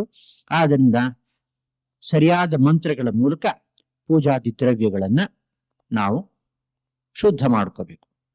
ಇದಾದ ನಂತರ ತಾಲತ್ರಯ, ದಿಗ್ಬಂಧನ, ಅಗ್ನಿ ಪ್ರಾಕಾರ ಅಂತೆಲ್ಲ ಬೇರೆ ಬೇರೆ ಹಂತಗಳನ್ನು ಹೇಳ್ತಾರೆ. ಅಗ್ನಿ ಪ್ರಾಕಾರದಲ್ಲಿ ಏನ್ ಮಾಡ್ತಾರೆ ಅಂತಂದ್ರೆ, ಸ್ವಲ್ಪ ನೀರನ್ನು ತೆಗೆದುಕೊಂಡು ರಮ್ ಅನ್ನೋ ಮಂತ್ರವನ್ನು ಹೇಳಿ ಹೀಗೆ ಸುತ್ತಲೂ ತಿರುಗಿಸೋದಂತೆ. ಮನಸ್ಸಿನಲ್ಲಿ ಭಾವಿಸ್ಕೋಬೇಕು, ಬೆಂಕಿಯ ಒಂದು ಗೋಡೆ ನಮ್ಮ ಸುತ್ತಲೂ ಇದೆ, ಜಾಜ್ವಲ್ಯಮಾನವಾಗಿ ಆ ಬೆಂಕಿ ಉರಿತಾ ಇದೆ. ಆದ್ರಿಂದ ನಮಗೆ ಒಳಗಡೆ ಇರ್ತಕ್ಕಂಥ ನಮಗೆ ರಕ್ಷಣೆ ಸಿಗುತ್ತೆ. ಪರಮಹಂಸರ ಜೀವನದಲ್ಲಿ ಕಾಣ್ತೇವೆ, ರಮ್ ಎಂಬ ಮಂತ್ರವನ್ನು ಹೇಳಿ ಅವರು ಈ ರೀತಿ ನೀರನ್ನು ಎರಚಿದ ಕೂಡಲೇ ಸಾಕ್ಷಾತ್ತಾಗಿ ಅವರಿಗೆ ಅಗ್ನಿ ಕಾಣಿಸ್ತಾ ಇತ್ತಂತೆ. ಪ್ರತಿಯೊಂದು ಯಾವುದನ್ನು ನಾವು ಈ ಮಂತ್ರದಲ್ಲಿ ತಿಳ್ಕೊಂಡು ಮನಸ್ಸಿನಲ್ಲಿ ಇಮ್ಯಾಜಿನ್ ಮಾಡ್ಕೋತೀವೋ, ಕಲ್ಪನೆ ಮಾಡ್ಕೋತೀವೋ, ಅದನ್ನ ಪರಮಹಂಸರು ಸಾಕ್ಷಾತ್ತಾಗಿ ಕಣ್ಣಿಂದ ನೋಡ್ತಾ ಇದ್ರು. ಅಂದ್ರೆ ಏನಾಯ್ತು, ಋಷಿಗಳ ದೃಷ್ಟಿಯನ್ನು ಹೊಂದಿರತಕ್ಕಂಥ ಅವರಿಗೆ ಇವೆಲ್ಲ ಕೇವಲ ಕಲ್ಪನೆ ಅಲ್ಲ, ಋಷಿಗಳು ಅತೀಂದ್ರಿಯ ದೃಷ್ಟಿಯಿಂದ ಅನುಭವದಿಂದ ಇದನ್ನು ನಮಗೆ ಕೊಟ್ಟಿದ್ದಾರೆ, ಇದೆಲ್ಲವೂ ಸತ್ಯ ಎಂಬತಕ್ಕಂಥ ಭಾವನೆ ನಮ್ಮ ಮನಸ್ಸಲ್ಲಿ ಬರುತ್ತೆ. ಇದಾದ್ಮೇಲೆ ಪ್ರಾಣಾಯಾಮದ ಮೂಲಕ ಮನಸ್ಸನ್ನು ನಿಗ್ರಹಿಸಿ ದೇವತೆಯ ಮೇಲೆ ಏಕಾಗ್ರವನ್ನು ಮಾಡ್ತಕ್ಕಂಥ ಒಂದು ಶಕ್ತಿ ಬರುತ್ತೆ. ಆಮೇಲೆ ಭೂತ ಶುದ್ಧಿ ಎಂಬತಕ್ಕಂಥ ಒಂದು ಕ್ರಮ ಉಂಟು. ಭೂತ ಶುದ್ಧಿಯಲ್ಲಿ ಈ ಪಂಚಭೌತಿಕ ಶರೀರ ಕ್ರಮೇಣ ಅದನ್ನು ಹಂತ ಹಂತವಾಗಿ ಈ ಜ್ಞಾನಾಗ್ನಿಯಲ್ಲಿ ಸುಟ್ಟು ಹಾಕಿ ಒಂದು ದಿವ್ಯ ಶರೀರವನ್ನು ನಾವು ಉತ್ಪನ್ನ ಮಾಡ್ಕೋಬೇಕು. ಆ ದಿವ್ಯ ಶರೀರದ ಮೂಲಕ ಭಗವಂತನ ಪೂಜೆ ಮಾಡಬೇಕು. ಆ ಭಾವನೆ ಇದರಲ್ಲುಂಟು. ಅಂದ್ರೆ ಆಧ್ಯಾತ್ಮಿಕ ಜೀವನಕ್ಕೆ, ಆಧ್ಯಾತ್ಮಿಕ ದೃಷ್ಟಿಯಿಂದ ಮಾಡತಕ್ಕಂತಹ ಪೂಜೆಗೆ ಯಾವ ಒಂದು ಪರಿಶುದ್ಧ ಶರೀರ ಬೇಕೋ ಆ ಶರೀರವನ್ನು ನಿರ್ಮಾಣ ಮಾಡಬೇಕು ಮಂತ್ರಗಳ ಮೂಲಕ. ಪ್ರಾರಂಭದಲ್ಲಿ ನಾನು ಹೇಳಿದ ಹಾಗೆ ಇದೆಲ್ಲ ಕಲ್ಪನೆಗಳು, ಆದರೆ ಕಾಲಕ್ರಮೇಣ ಕಲ್ಪನೆಯು ಸತ್ಯವಾಗುತ್ತೆ. ಇದಾದ್ಮೇಲೆ ಪ್ರಾಣ ಪ್ರತಿಷ್ಠೆ ಇತ್ಯಾದಿ. ನಮ್ಮಲ್ಲಿ ನಾವೇನ್ ಮಾಡ್ತೀವಿ ಅಂತಂದ್ರೆ, ಇಲ್ಲಿ ಪರಮಹಂಸರ ಚಿತ್ರಪಟವನ್ನ ಅಥವಾ ಮೂರ್ತಿಯನ್ನು ಇಟ್ಟಿದ್ರು ಕೂಡ ಪೂಜೆಯನ್ನು ಮಾಡ್ತಕ್ಕಂಥದ್ದು ದಾಸವಾಳದ ಹೂವು. ದಾಸವಾಳದ ಹೂವನ್ನು ಕೈನಲ್ಲಿ ಇಟ್ಕೊಂಡು ಮೃಗ ಮುದ್ರಾ ಅಂತ ಹೇಳ್ತಾರೆ. ಆ ಧ್ಯಾನ ಶ್ಲೋಕವನ್ನು ಹೇಳುವಾಗ ನಮ್ಮ ಹೃದಯದಲ್ಲಿ ಇರ್ತಕ್ಕಂತಹ ನಮ್ಮ ಇಷ್ಟ ದೇವತೆ ಈ ಮಂತ್ರದಿಂದ ಪ್ರೇರಿತವಾಗಿ ನಮ್ಮ ನಾಸಾಪುಟದ ಮೂಲಕ ಹೊರಗಡೆ ಬಂದು ಸೂಕ್ಷ್ಮ ರೂಪದಿಂದ ಆ ಹೂವಿನಲ್ಲಿ ನೆಲೆಸುತ್ತೆ. ಆನಂತರ ನಾವು ಆ ದಾಸವಾಳದ ಹೂವನ್ನ ಪೂಜಾ ತಾಮ್ರ ಕುಂಡದಲ್ಲಿ ಇಟ್ಟು ಅದಕ್ಕೆ ಉಪಚಾರಗಳ ಮೂಲಕ ಪೂಜೆಯನ್ನು ಮಾಡ್ತೇವೆ. ಈ ಸಂದರ್ಭದಲ್ಲಿ ನ್ಯಾಸಗಳು ಅಂತ ಹೇಳ್ತಾರೆ. ಷಡಂಗ ನ್ಯಾಸ, ಕರನ್ಯಾಸ, ಕೈ ಮತ್ತು ಹೃದಯಾದಿ ಪ್ರದೇಶಗಳನ್ನೆಲ್ಲ ಮುಟ್ತಾ ಬೇರೆ ಬೇರೆ ಮಂತ್ರಗಳನ್ನು ಹೇಳ್ತಕ್ಕಂಥದ್ದು. ಅವುಗಳ ಮೂಲಕ ಈ ನಮ್ಮ ದೇಹ ಸಂಪೂರ್ಣವಾಗಿ ಶುದ್ಧವಾಗುತ್ತೆ. ಹೀಗೆ ಭಗವಂತನನ್ನ ಆಹ್ವಾನಿಸಿ ಪೂಜಾ ತಾಮ್ರದ ಕುಂಡದಲ್ಲಿ ಕುಳ್ಳಿರಿಸಿದ ಮೇಲೆ ಈ ಪೂಜೆಯ ಅತ್ಯಂತ ಮುಖ್ಯ ಭಾಗ ಬರುತ್ತೆ. ಅದಕ್ಕೆ ಉಪಚಾರಗಳು ಅಂತ ಹೆಸರು. ನಮ್ಮ ಮನೆಗೆ ಅತಿಥಿ ಬಂದಾಗ ನಾವು ಯಾವ ರೀತಿ ಅತಿಥಿಯನ್ನು ನೋಡ್ಕೋತೀವೋ ಆ ರೀತಿ ಭಗವಂತ ನಮ್ಮ ಮನೆಗೆ ಬಂದಿದ್ದಾನೆ ಅಂತ ಹೇಳಿ ಭಾವಿಸ್ಕೊಂಡು ಭಗವಂತನಿಗೆ ಉಪಚಾರಗಳನ್ನು ಸಲ್ಲಿಸ್ತಕ್ಕಂಥದ್ದು. ಈ ಉಪಚಾರಗಳು 5 ಆಗಬಹುದು, 10 ಆಗಬಹುದು, 16 ಆಗಬಹುದು, 64 ಆಗಬಹುದು. ಚತುಷ್ಷಷ್ಟಿ ಉಪಚಾರಾಢ್ಯ. ಲಲಿತೆಗೆ ನಾವು ಪ್ರಾರ್ಥನೆ ಮಾಡುವಾಗ ಲಲಿತಾ ಸಹಸ್ರನಾಮದಲ್ಲಿ ಹೇಳ್ತೇವೆ ಚತುಷ್ಷಷ್ಟಿ 64. ಆದರೆ ದೊಡ್ಡ ದೊಡ್ಡ ದೇವಸ್ಥಾನಗಳಲ್ಲಿ ಬಹಳ ವಿಶೇಷ ಸಂದರ್ಭಗಳಲ್ಲಿ ಮಾತ್ರ 64 ವಿಷಯಗಳನ್ನು ತೆಗೆದುಕೊಂಡು ಪೂಜೆ ಮಾಡೋದುಂಟು. ಸಾಮಾನ್ಯವಾಗಿ ಬೇರೆ ಸಮಯದಲ್ಲಿ ಇಲ್ಲ. ನಮ್ಮ ಆಶ್ರಮಗಳಲ್ಲಿ ಪ್ರತಿದಿನ ಪಂಚೋಪಚಾರ ಅಥವಾ ದಶೋಪಚಾರ ಪೂಜೆಯನ್ನು ಮಾಡ್ತೇವೆ. ವಿಶೇಷ ದಿನಗಳಲ್ಲಿ ಪರಮಹಂಸರ ಜಯಂತಿ, ಶಾರದಾ ದೇವಿ ಜಯಂತಿ, ಅಂಥ ಸಂದರ್ಭದಲ್ಲಿ 16 ಷೋಡಶ ಉಪಚಾರವನ್ನು ಮಾಡ್ತೇವೆ. ಈ ಉಪಚಾರಗಳಲ್ಲಿ ಬರ್ತಕ್ಕಂಥ ಅಂಶಗಳು ಇಷ್ಟೇನೆ. ಪಂಚೋಪಚಾರ ಎಲ್ಲಕ್ಕಿಂತಲೂ ಕಡಿಮೆ: ಗಂಧ, ಪುಷ್ಪ, ಧೂಪ, ದೀಪ, ನೈವೇದ್ಯ. ದಶೋಪಚಾರದಲ್ಲಿ ಅರ್ಘ್ಯ, ಪಾದ್ಯ, ಆಚಮನೀಯ, ನೈವೇದ್ಯ ಇವುಗಳೆಲ್ಲ ಬರುತ್ತೆ. ಈ ಕ್ರಮಗಳನ್ನ ಪುಸ್ತಕವನ್ನು ನೋಡಿ ತಿಳಿದವರಿಂದ ಕಲಿತು ಮಾಡಬೇಕು. ಈ ಉಪಚಾರಗಳ ಮೂಲಕ ಪೂಜೆಯನ್ನು ಮಾಡಿ ಆದ್ಮೇಲೆ ಕೊನೆಯಲ್ಲಿ ಪೂಜೆ ಮುಕ್ತಾಯವಾದ ಮೇಲೆ ವಿಸರ್ಜನೆ ಅಥವಾ ಉದ್ವಾಸನೆ ಮಾಡಬೇಕು. ಅಂದ್ರೆ ನಮ್ಮ ಹೃದಯದಲ್ಲಿರ್ತಕ್ಕಂತಹ ಇಷ್ಟ ದೇವತೆಯನ್ನ ಧ್ಯಾನದ ಮೂಲಕ, ಪ್ರಾರ್ಥನೆಯ ಮೂಲಕ ಹೊರಗಡೆ ತಂದು ಆ ಪ್ರತೀಕದಲ್ಲಿ, ಸಂಕೇತದಲ್ಲಿ ಇಟ್ಟು ಪೂಜೆಯನ್ನು ಮಾಡಿದ್ದಾಯ್ತು, ಪೂಜೆ ಮುಗಿಸಿದ್ದಾಯ್ತು. ಪೂಜೆ ಮುಗಿಸಿದ್ದಾದ್ಮೇಲೆ ಪರಮಾತ್ಮ ಮತ್ತೆ ನಮ್ಮ ಹೃದಯದೊಳಗೆ ಹಿಂತಿರುಗಬೇಕು. ಇದಕ್ಕೆ ವಿಸರ್ಜನೆ ಅಥವಾ ಉದ್ವಾಸನೆ ಅಂತ ಹೆಸರು. ಇದನ್ನ ನೀವು ಹೋಮ ಮಾಡತಕ್ಕಂತಹ ಸಂದರ್ಭದಲ್ಲಿ ನೋಡಿದಿರಿ, ಜ್ಞಾಪಕ ಇಟ್ಕೊಳ್ಳಿ. ಹೋಮದ ಕೊನೆಯೊಳಗೆ ಒಂದು ದಾಸವಾಳದ ಹೂವನ್ನು ಹೋಮದ ಕುಂಡದ ಮೂಲದಲ್ಲಿ ಇಟ್ಬಿಟ್ಟು ಸಂಹಾರ ಮುದ್ರೆ ಅಂತ ಹೀಗೆ ಮಾಡಿದ ಒಳಗೆ ತೆಗೆದುಕೋತಾರೆ. ಅರ್ಥ ಏನು ಅಂತಂದ್ರೆ, ಹೃದಯದಿಂದ ಹೊರಗಡೆ ಬಂದಿರತಕ್ಕಂತಹ ಇಷ್ಟ ದೇವತೆ ಈಗ ಮತ್ತೆ ಹೃದಯದೊಳಗೆ ವಾಪಸ್ ಹೋದ ಮೇಲೆ ಹೋಮ ಮಾಡಿದ್ದಂತಹ ಅಗ್ನಿ ಸಾಮಾನ್ಯ ಅಗ್ನಿ ಆಗತ್ತೆ. ಈಗ ಅದನ್ನು ಆರಿಸಬಹುದು. ಅಗ್ನೇತ್ವಂ ಶ್ರೀರಾಮಕೃಷ್ಣ ನಾಮಾಸಿ ಅಂತ ನಾವು ಅಗ್ನಿಗೆ ಪರಮಹಂಸರ ಹೆಸರನ್ನು ಕೊಟ್ಟಿರ್ತೇವೆ, ಉಪಚಾರದ ಮೂಲಕ ಪೂಜೆಯನ್ನು ಮಾಡಿರ್ತೇವೆ. ಎಲ್ಲ ಮುಗಿದ್ಮೇಲೆ ಮತ್ತೆ ಭಗವಂತನನ್ನೇ ಒಳಕ್ಕೆ ಸೆಳೆದುಕೊಂಡು ಅದನ್ನು ಸಾಮಾನ್ಯ ಭೌತಿಕ ಅಗ್ನಿಯನ್ನಾಗಿ ಮಾಡಿ ಅದನ್ನು ಆರಿಸ್ತಕ್ಕಂಥದ್ದು. ಈ ಉದ್ವಾಸನೆ ಅಥವಾ ವಿಸರ್ಜನೆ ಬಹಳ ಮುಖ್ಯವಾಗಿರ್ತಕ್ಕಂಥ ಅಂಶ. ಸ್ಥಿರ ವಿಗ್ರಹದ ಪೂಜೆಯಲ್ಲಿ ಮಾತ್ರ ಉದ್ವಾಸನೆ ವಿಸರ್ಜನೆ ಅವಶ್ಯಕತೆ ಇಲ್ಲ. ಯಾಕೆಂತಂದ್ರೆ ಆ ವಿಗ್ರಹಕ್ಕೆ ನೇರವಾಗಿ ಪೂಜೆಯನ್ನು ಮಾಡ್ತಾರೆ. ದೇವಸ್ಥಾನಗಳು ನೋಡಿದ್ರೆ ಅಭಿಷೇಕಾದಿಗಳನ್ನು ವಿಗ್ರಹಕ್ಕೆ ಮಾಡ್ತಾರೆ. ಆ ವಿಗ್ರಹ ಅದು ಚಲ ಬೇರ ಅಲ್ಲ, ಅಚಲ ಬೇರ ಆದ್ದರಿಂದ, ಮೂಲ ವಿಗ್ರಹವಾದ್ರಿಂದ ಈ ವಿಸರ್ಜನೆ ಅಥವಾ ಉದ್ವಾಸನೆ ಅಲ್ಲಿ ಬೇಕಿಲ್ಲ. ಮತ್ತೊಂದು ವಿಷಯ, ಈ ಉಪಚಾರಗಳಲ್ಲಿ ಎಷ್ಟು ಉಪಚಾರಗಳು ಇರಬೇಕು, ಎಷ್ಟು ಮಾಡಿದ್ರೆ ಉತ್ತಮ ಅನ್ನೋ ಪ್ರಶ್ನೆ. ಇದು ನಿಮಗ್ ಬಿಟ್ಟದ್ದು. ನಿಮ್ಮ ಆನುಕೂಲ್ಯಕ್ಕೆ ತಕ್ಕಂತೆ 5 ಆಗ್ಲಿ 10 ಆಗ್ಲಿ 16 ಆಗ್ಲಿ ಮಾಡಿ. ಪ್ರತಿ ದಿವಸ ಸಾಮಾನ್ಯವಾಗಿ ಮನೆಯಲ್ಲಿ ಪೂಜೆ ಮಾಡೋ ಅಭ್ಯಾಸ ಇರ್ತಕ್ಕಂಥವ್ರು ಪಂಚೋಪಚಾರ ಪೂಜೆ ಮಾಡಿದ್ರು ಸಾಕು. ಕೇವಲ ಅರ್ಧ ಗಂಟೆ ಒಳಗೆ ಎಲ್ಲ ಮುಗಿದು ಹೋಗುತ್ತೆ. ಇಲ್ಲ ದಶೋಪಚಾರ ಪೂಜೆ ಮಾಡಬೇಕು ಅಂತಿದ್ರೆ ತಿಂಗಳಿಗೊಂದ್ಸಲನೋ ವಾರಕ್ಕೊಂದ್ಸಲನೋ ಮಾಡಿ. ಸುಮಾರು 3/4 ಗಂಟೆ 1 ಗಂಟೆ ಹಿಡಿಯುತ್ತೆ. ನಿಮ್ಮ ಆನುಕೂಲ್ಯವನ್ನ ಹೊಂದ್ಕೊಂಡಿರ್ತಕ್ಕಂಥದ್ದು. ಭಗವಂತ ಮಾತ್ರ ಗೀತೆನಲ್ಲಿ ಬಹಳ ಧಾರಾಳವಾಗಿ ನಮ್ಗೆ ಲೈಸೆನ್ಸ್ ಕೊಟ್ಬಿಟ್ಟಿದ್ದಾನೆ. ಪತ್ರಂ ಪುಷ್ಪಂ ಫಲಂ ತೋಯಂ ಯೋಮೀ ಭಕ್ತ್ಯಾ ಪ್ರಯಚ್ಛತಿ ತದಹಂ ಭಕ್ತ್ಯುಪಹೃತಂ ಅಶ್ನಾಮಿ ಪ್ರಯತಾತ್ಮನಃ. ಒಂದು ಎಲೆಯನ್ನ, ಒಂದು ಹೂವನ್ನ, ಒಂದು ಹಣ್ಣನ್ನ ಅಥವಾ ನೀರನ್ನ ಯಾರು ಭಕ್ತಿಯಿಂದ ಕೊಟ್ಟರೂ ಕೂಡ ಅದನ್ನು ನಾನು ಸ್ವೀಕರಿಸ್ತೇನೆ.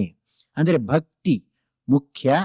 ಪೂಜಾಂಗಗಳ ಬಗ್ಗೆ ವಿಶೇಷ ಎಚ್ಚರಿಕೆ ಬೇಕಿಲ್ಲ ಅಂತಾಯ್ತು.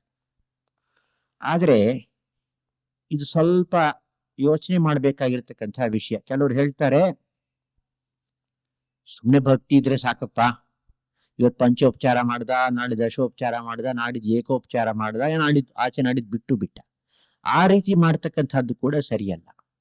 ಕಾರಣ ಏನು ಅಂತಂದ್ರೆ, ಸಾಮಾನ್ಯ ಜನರನ್ನ ನಾವು 3 ಭಾಗವಾಗಿ ವಿಂಗಡಿಸಬಹುದು. ಬುದ್ಧಿಶಕ್ತಿ, ತರ್ಕಶಕ್ತಿ ಎಲ್ಲ ಇದ್ದು ಉತ್ತಮ ಸಂಸ್ಕಾರ ಇರತಕ್ಕಂತಹ ಜನ, ಜ್ಞಾನ ಮಾರ್ಗಕ್ಕೆ ಯೋಗ್ಯರಾಗಿರ್ತಕ್ಕಂತಹ ಜನ, ಅವರಿಗೆ ಪೂಜಾದಿ ಕರ್ಮಗಳ ಅವಶ್ಯಕತೆ ಇಲ್ಲ. ಇನ್ನು ಕೆಲವರು ಇದ್ದಾರೆ, ಪಶು ಸಮಾನರು, ಮಕ್ಕಳ ಸಮಾನರು, ತುಂಬಾ ಅಜ್ಞಾನಿಗಳು. ಅವರಿಗೆ ಸಾಮಾನ್ಯ ನೈತಿಕ ನಿಯಮಗಳೇ ಸಾಕು, ಪೂಜೆ ಗೀಜೆ ಯಾವುದು ತಲೆಗೆ ಹೊತ್ತಲ್ಲ ಅವರಿಗೆ. ಇವೆರಡರ ಮಧ್ಯೆ ಇರತಕ್ಕಂತಹ ಮೆಜಾರಿಟಿ ಆಫ್ ಅಸ್ ಅಂತಹ ಜನಗಳಿಗೆ ಇದು ಬೇಕೇ ಬೇಕು. ಕ್ರಮ ಪ್ರಕಾರವಾಗಿ ಶಾಸ್ತ್ರೋಕ್ತವಾದ ರೀತಿಯಲ್ಲಿ ಪೂಜೆಯನ್ನು ಮಾಡತಕ್ಕಂಥದ್ದು ತುಂಬಾ ಅವಶ್ಯಕ. ನಮ್ಮೆಲ್ಲರಲ್ಲೂ ಕೂಡ ಎಲ್ಲ ಪ್ರವೃತ್ತಿಗಳು ಇರೋದ್ರಿಂದ ನಮಗೆ ನೈತಿಕ ಮೌಲ್ಯಗಳು ಬೇಕು, ಜ್ಞಾನ ಮಾರ್ಗದ ಸಹಾಯವೂ ಬೇಕು, ಭಕ್ತಿ ಮಾರ್ಗದ ಪೂಜಾ ಮಾರ್ಗದ ಸಹಾಯವೂ ಕೂಡ ಬೇಕು. ಆದ್ರಿಂದ ಇವುಗಳಲ್ಲಿ ಶ್ರದ್ಧೆಯನ್ನಿಟ್ಕೊಂಡು ನಮ್ಮ ಶಕ್ತಿಗೆ ತಕ್ಕಂತೆ ಅವುಗಳನ್ನ ಮಾಡಬಹುದು. ಈಗಾಗಲೇ ಹೇಳಿದ ಹಾಗೆ ಈ ಪೂಜೆಯ ಮುಖ್ಯ ಉದ್ದೇಶ ಮನಸ್ಸನ್ನು ಶುದ್ಧಿ ಮಾಡತಕ್ಕಂಥದ್ದು. ಯಾವಾಗ ಮನಸ್ಸು ಶುದ್ಧವಾಗುತ್ತೋ, ಜಪದ ಮೂಲಕ, ಧ್ಯಾನದ ಮೂಲಕ, ಸ್ತೋತ್ರ ಪಾಠದ ಮೂಲಕ, ಪೂಜೆಯ ಮೂಲಕ ಮನಸ್ಸು ಶುದ್ಧವಾಗುತ್ತೆ. ಮನಸ್ಸು ಶುದ್ಧವಾದಾಗ ಒಳಗಡೆ ಅಂತರ್ಯಾಮಿಯಾಗಿರ್ತಕ್ಕಂಥ ಪರಮಾತ್ಮ ತಾನಾಗಿಯೇ ಪ್ರಕಟನಾಗ್ತಾನೆ. ಮನಸ್ಸಿನ ಶುದ್ಧಿಗಾಗಿ ಈ ಭಕ್ತಿ ಮಾರ್ಗದಲ್ಲಿ ಕೊಟ್ಟಿರ್ತಕ್ಕಂತಹ ಸುಲಭವಾದ ಒಂದು ಮಾರ್ಗ ಪೂಜೆ. ಈ ಪೂಜೆಯಿಂದ ಮನಸ್ಸು ತುಂಬಾ ಶುದ್ಧವಾಗಿ ಭಗವಂತನ ಕಡೆಗೆ ಹೋಗ್ತಾ ಇದ್ರೆ ಆಗ ಪೂಜೆ ಮಾಡತಕ್ಕಂಥ ಅವಶ್ಯಕತೆ ಇರೋದಿಲ್ಲ. ಆದರೆ ಆ ಒಂದು ಅವಸ್ಥೆಯನ್ನು ನಾವು ಪಡಿಬೇಕಾದ್ರೆ ಬಹುಶಃ ಸಾಕಷ್ಟು ಕಾಲವನ್ನ ಇದರಲ್ಲಿ ಕಳಿಬೇಕಾಗತ್ತೆ.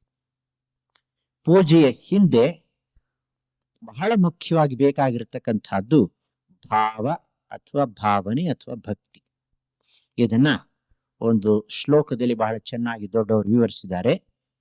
ನ ದೇವೋ ವಿದ್ಯತೆ ಕಾಷ್ಠೇ ನ ಪಾಷಾಣೇನ ಮೃತ್ತಿಕೆ ಭಾವೇ ಹಿ ವಿದ್ಯತೆ ದೇವಃ ತಸ್ಮಾತ್ ಭಾವೋ ಹಿ ಕಾರಣಂ. ಭಗವಂತ ಮರದಲ್ಲಿ ಇಲ್ಲ, ಅಂದ್ರೆ ಮರದ ವಿಗ್ರಹದಲ್ಲಿಲ್ಲ, ಕಲ್ಲಿನ ವಿಗ್ರಹದಲ್ಲಿಲ್ಲ, ಮಣ್ಣಿನ ವಿಗ್ರಹದಲ್ಲಿಲ್ಲ. ಎಲ್ಲಿದ್ದಾನೆ ಅಂತಂದ್ರೆ ನಮ್ಮ ಹೃದಯದಲ್ಲಿ, ನಮ್ಮ ಭಾವನೆಯಲ್ಲಿದ್ದಾನೆ. ನಾವು ಯಾವ ಭಾವನೆಯಿಂದ, ಶ್ರದ್ಧೆಯಿಂದ, ಭಕ್ತಿಯಿಂದ ಪೂಜೆ ಮಾಡ್ತೀವೋ ಅದಕ್ಕೆ ತಕ್ಕಂತಹ ಫಲವನ್ನು ನಾವು ಪಡಿತೇವೆ. ಈ ಬಾಹ್ಯ ಪೂಜೆ ಇದು ಅವಶ್ಯಕ ನಮ್ಮ ಸಾಧನಾ ಪಥದಲ್ಲಿ. ಅದನ್ನು ಶ್ರದ್ಧೆಯಿಂದ, ಭಕ್ತಿಯಿಂದ ಮಾಡಿದ ಪಕ್ಷದಲ್ಲಿ ನಿಜವಾಗಿಯೂ ಕೂಡ ಆಧ್ಯಾತ್ಮಿಕ ಜೀವನದಲ್ಲಿ ನಾವು ಬಾಹ್ಯ ಪೂಜೆಗಳ ಮೂಲಕವೂ ಕೂಡ ಉದ್ಧಾರವನ್ನ ಮಾಡಿಕೊಳ್ಳಬಹುದು.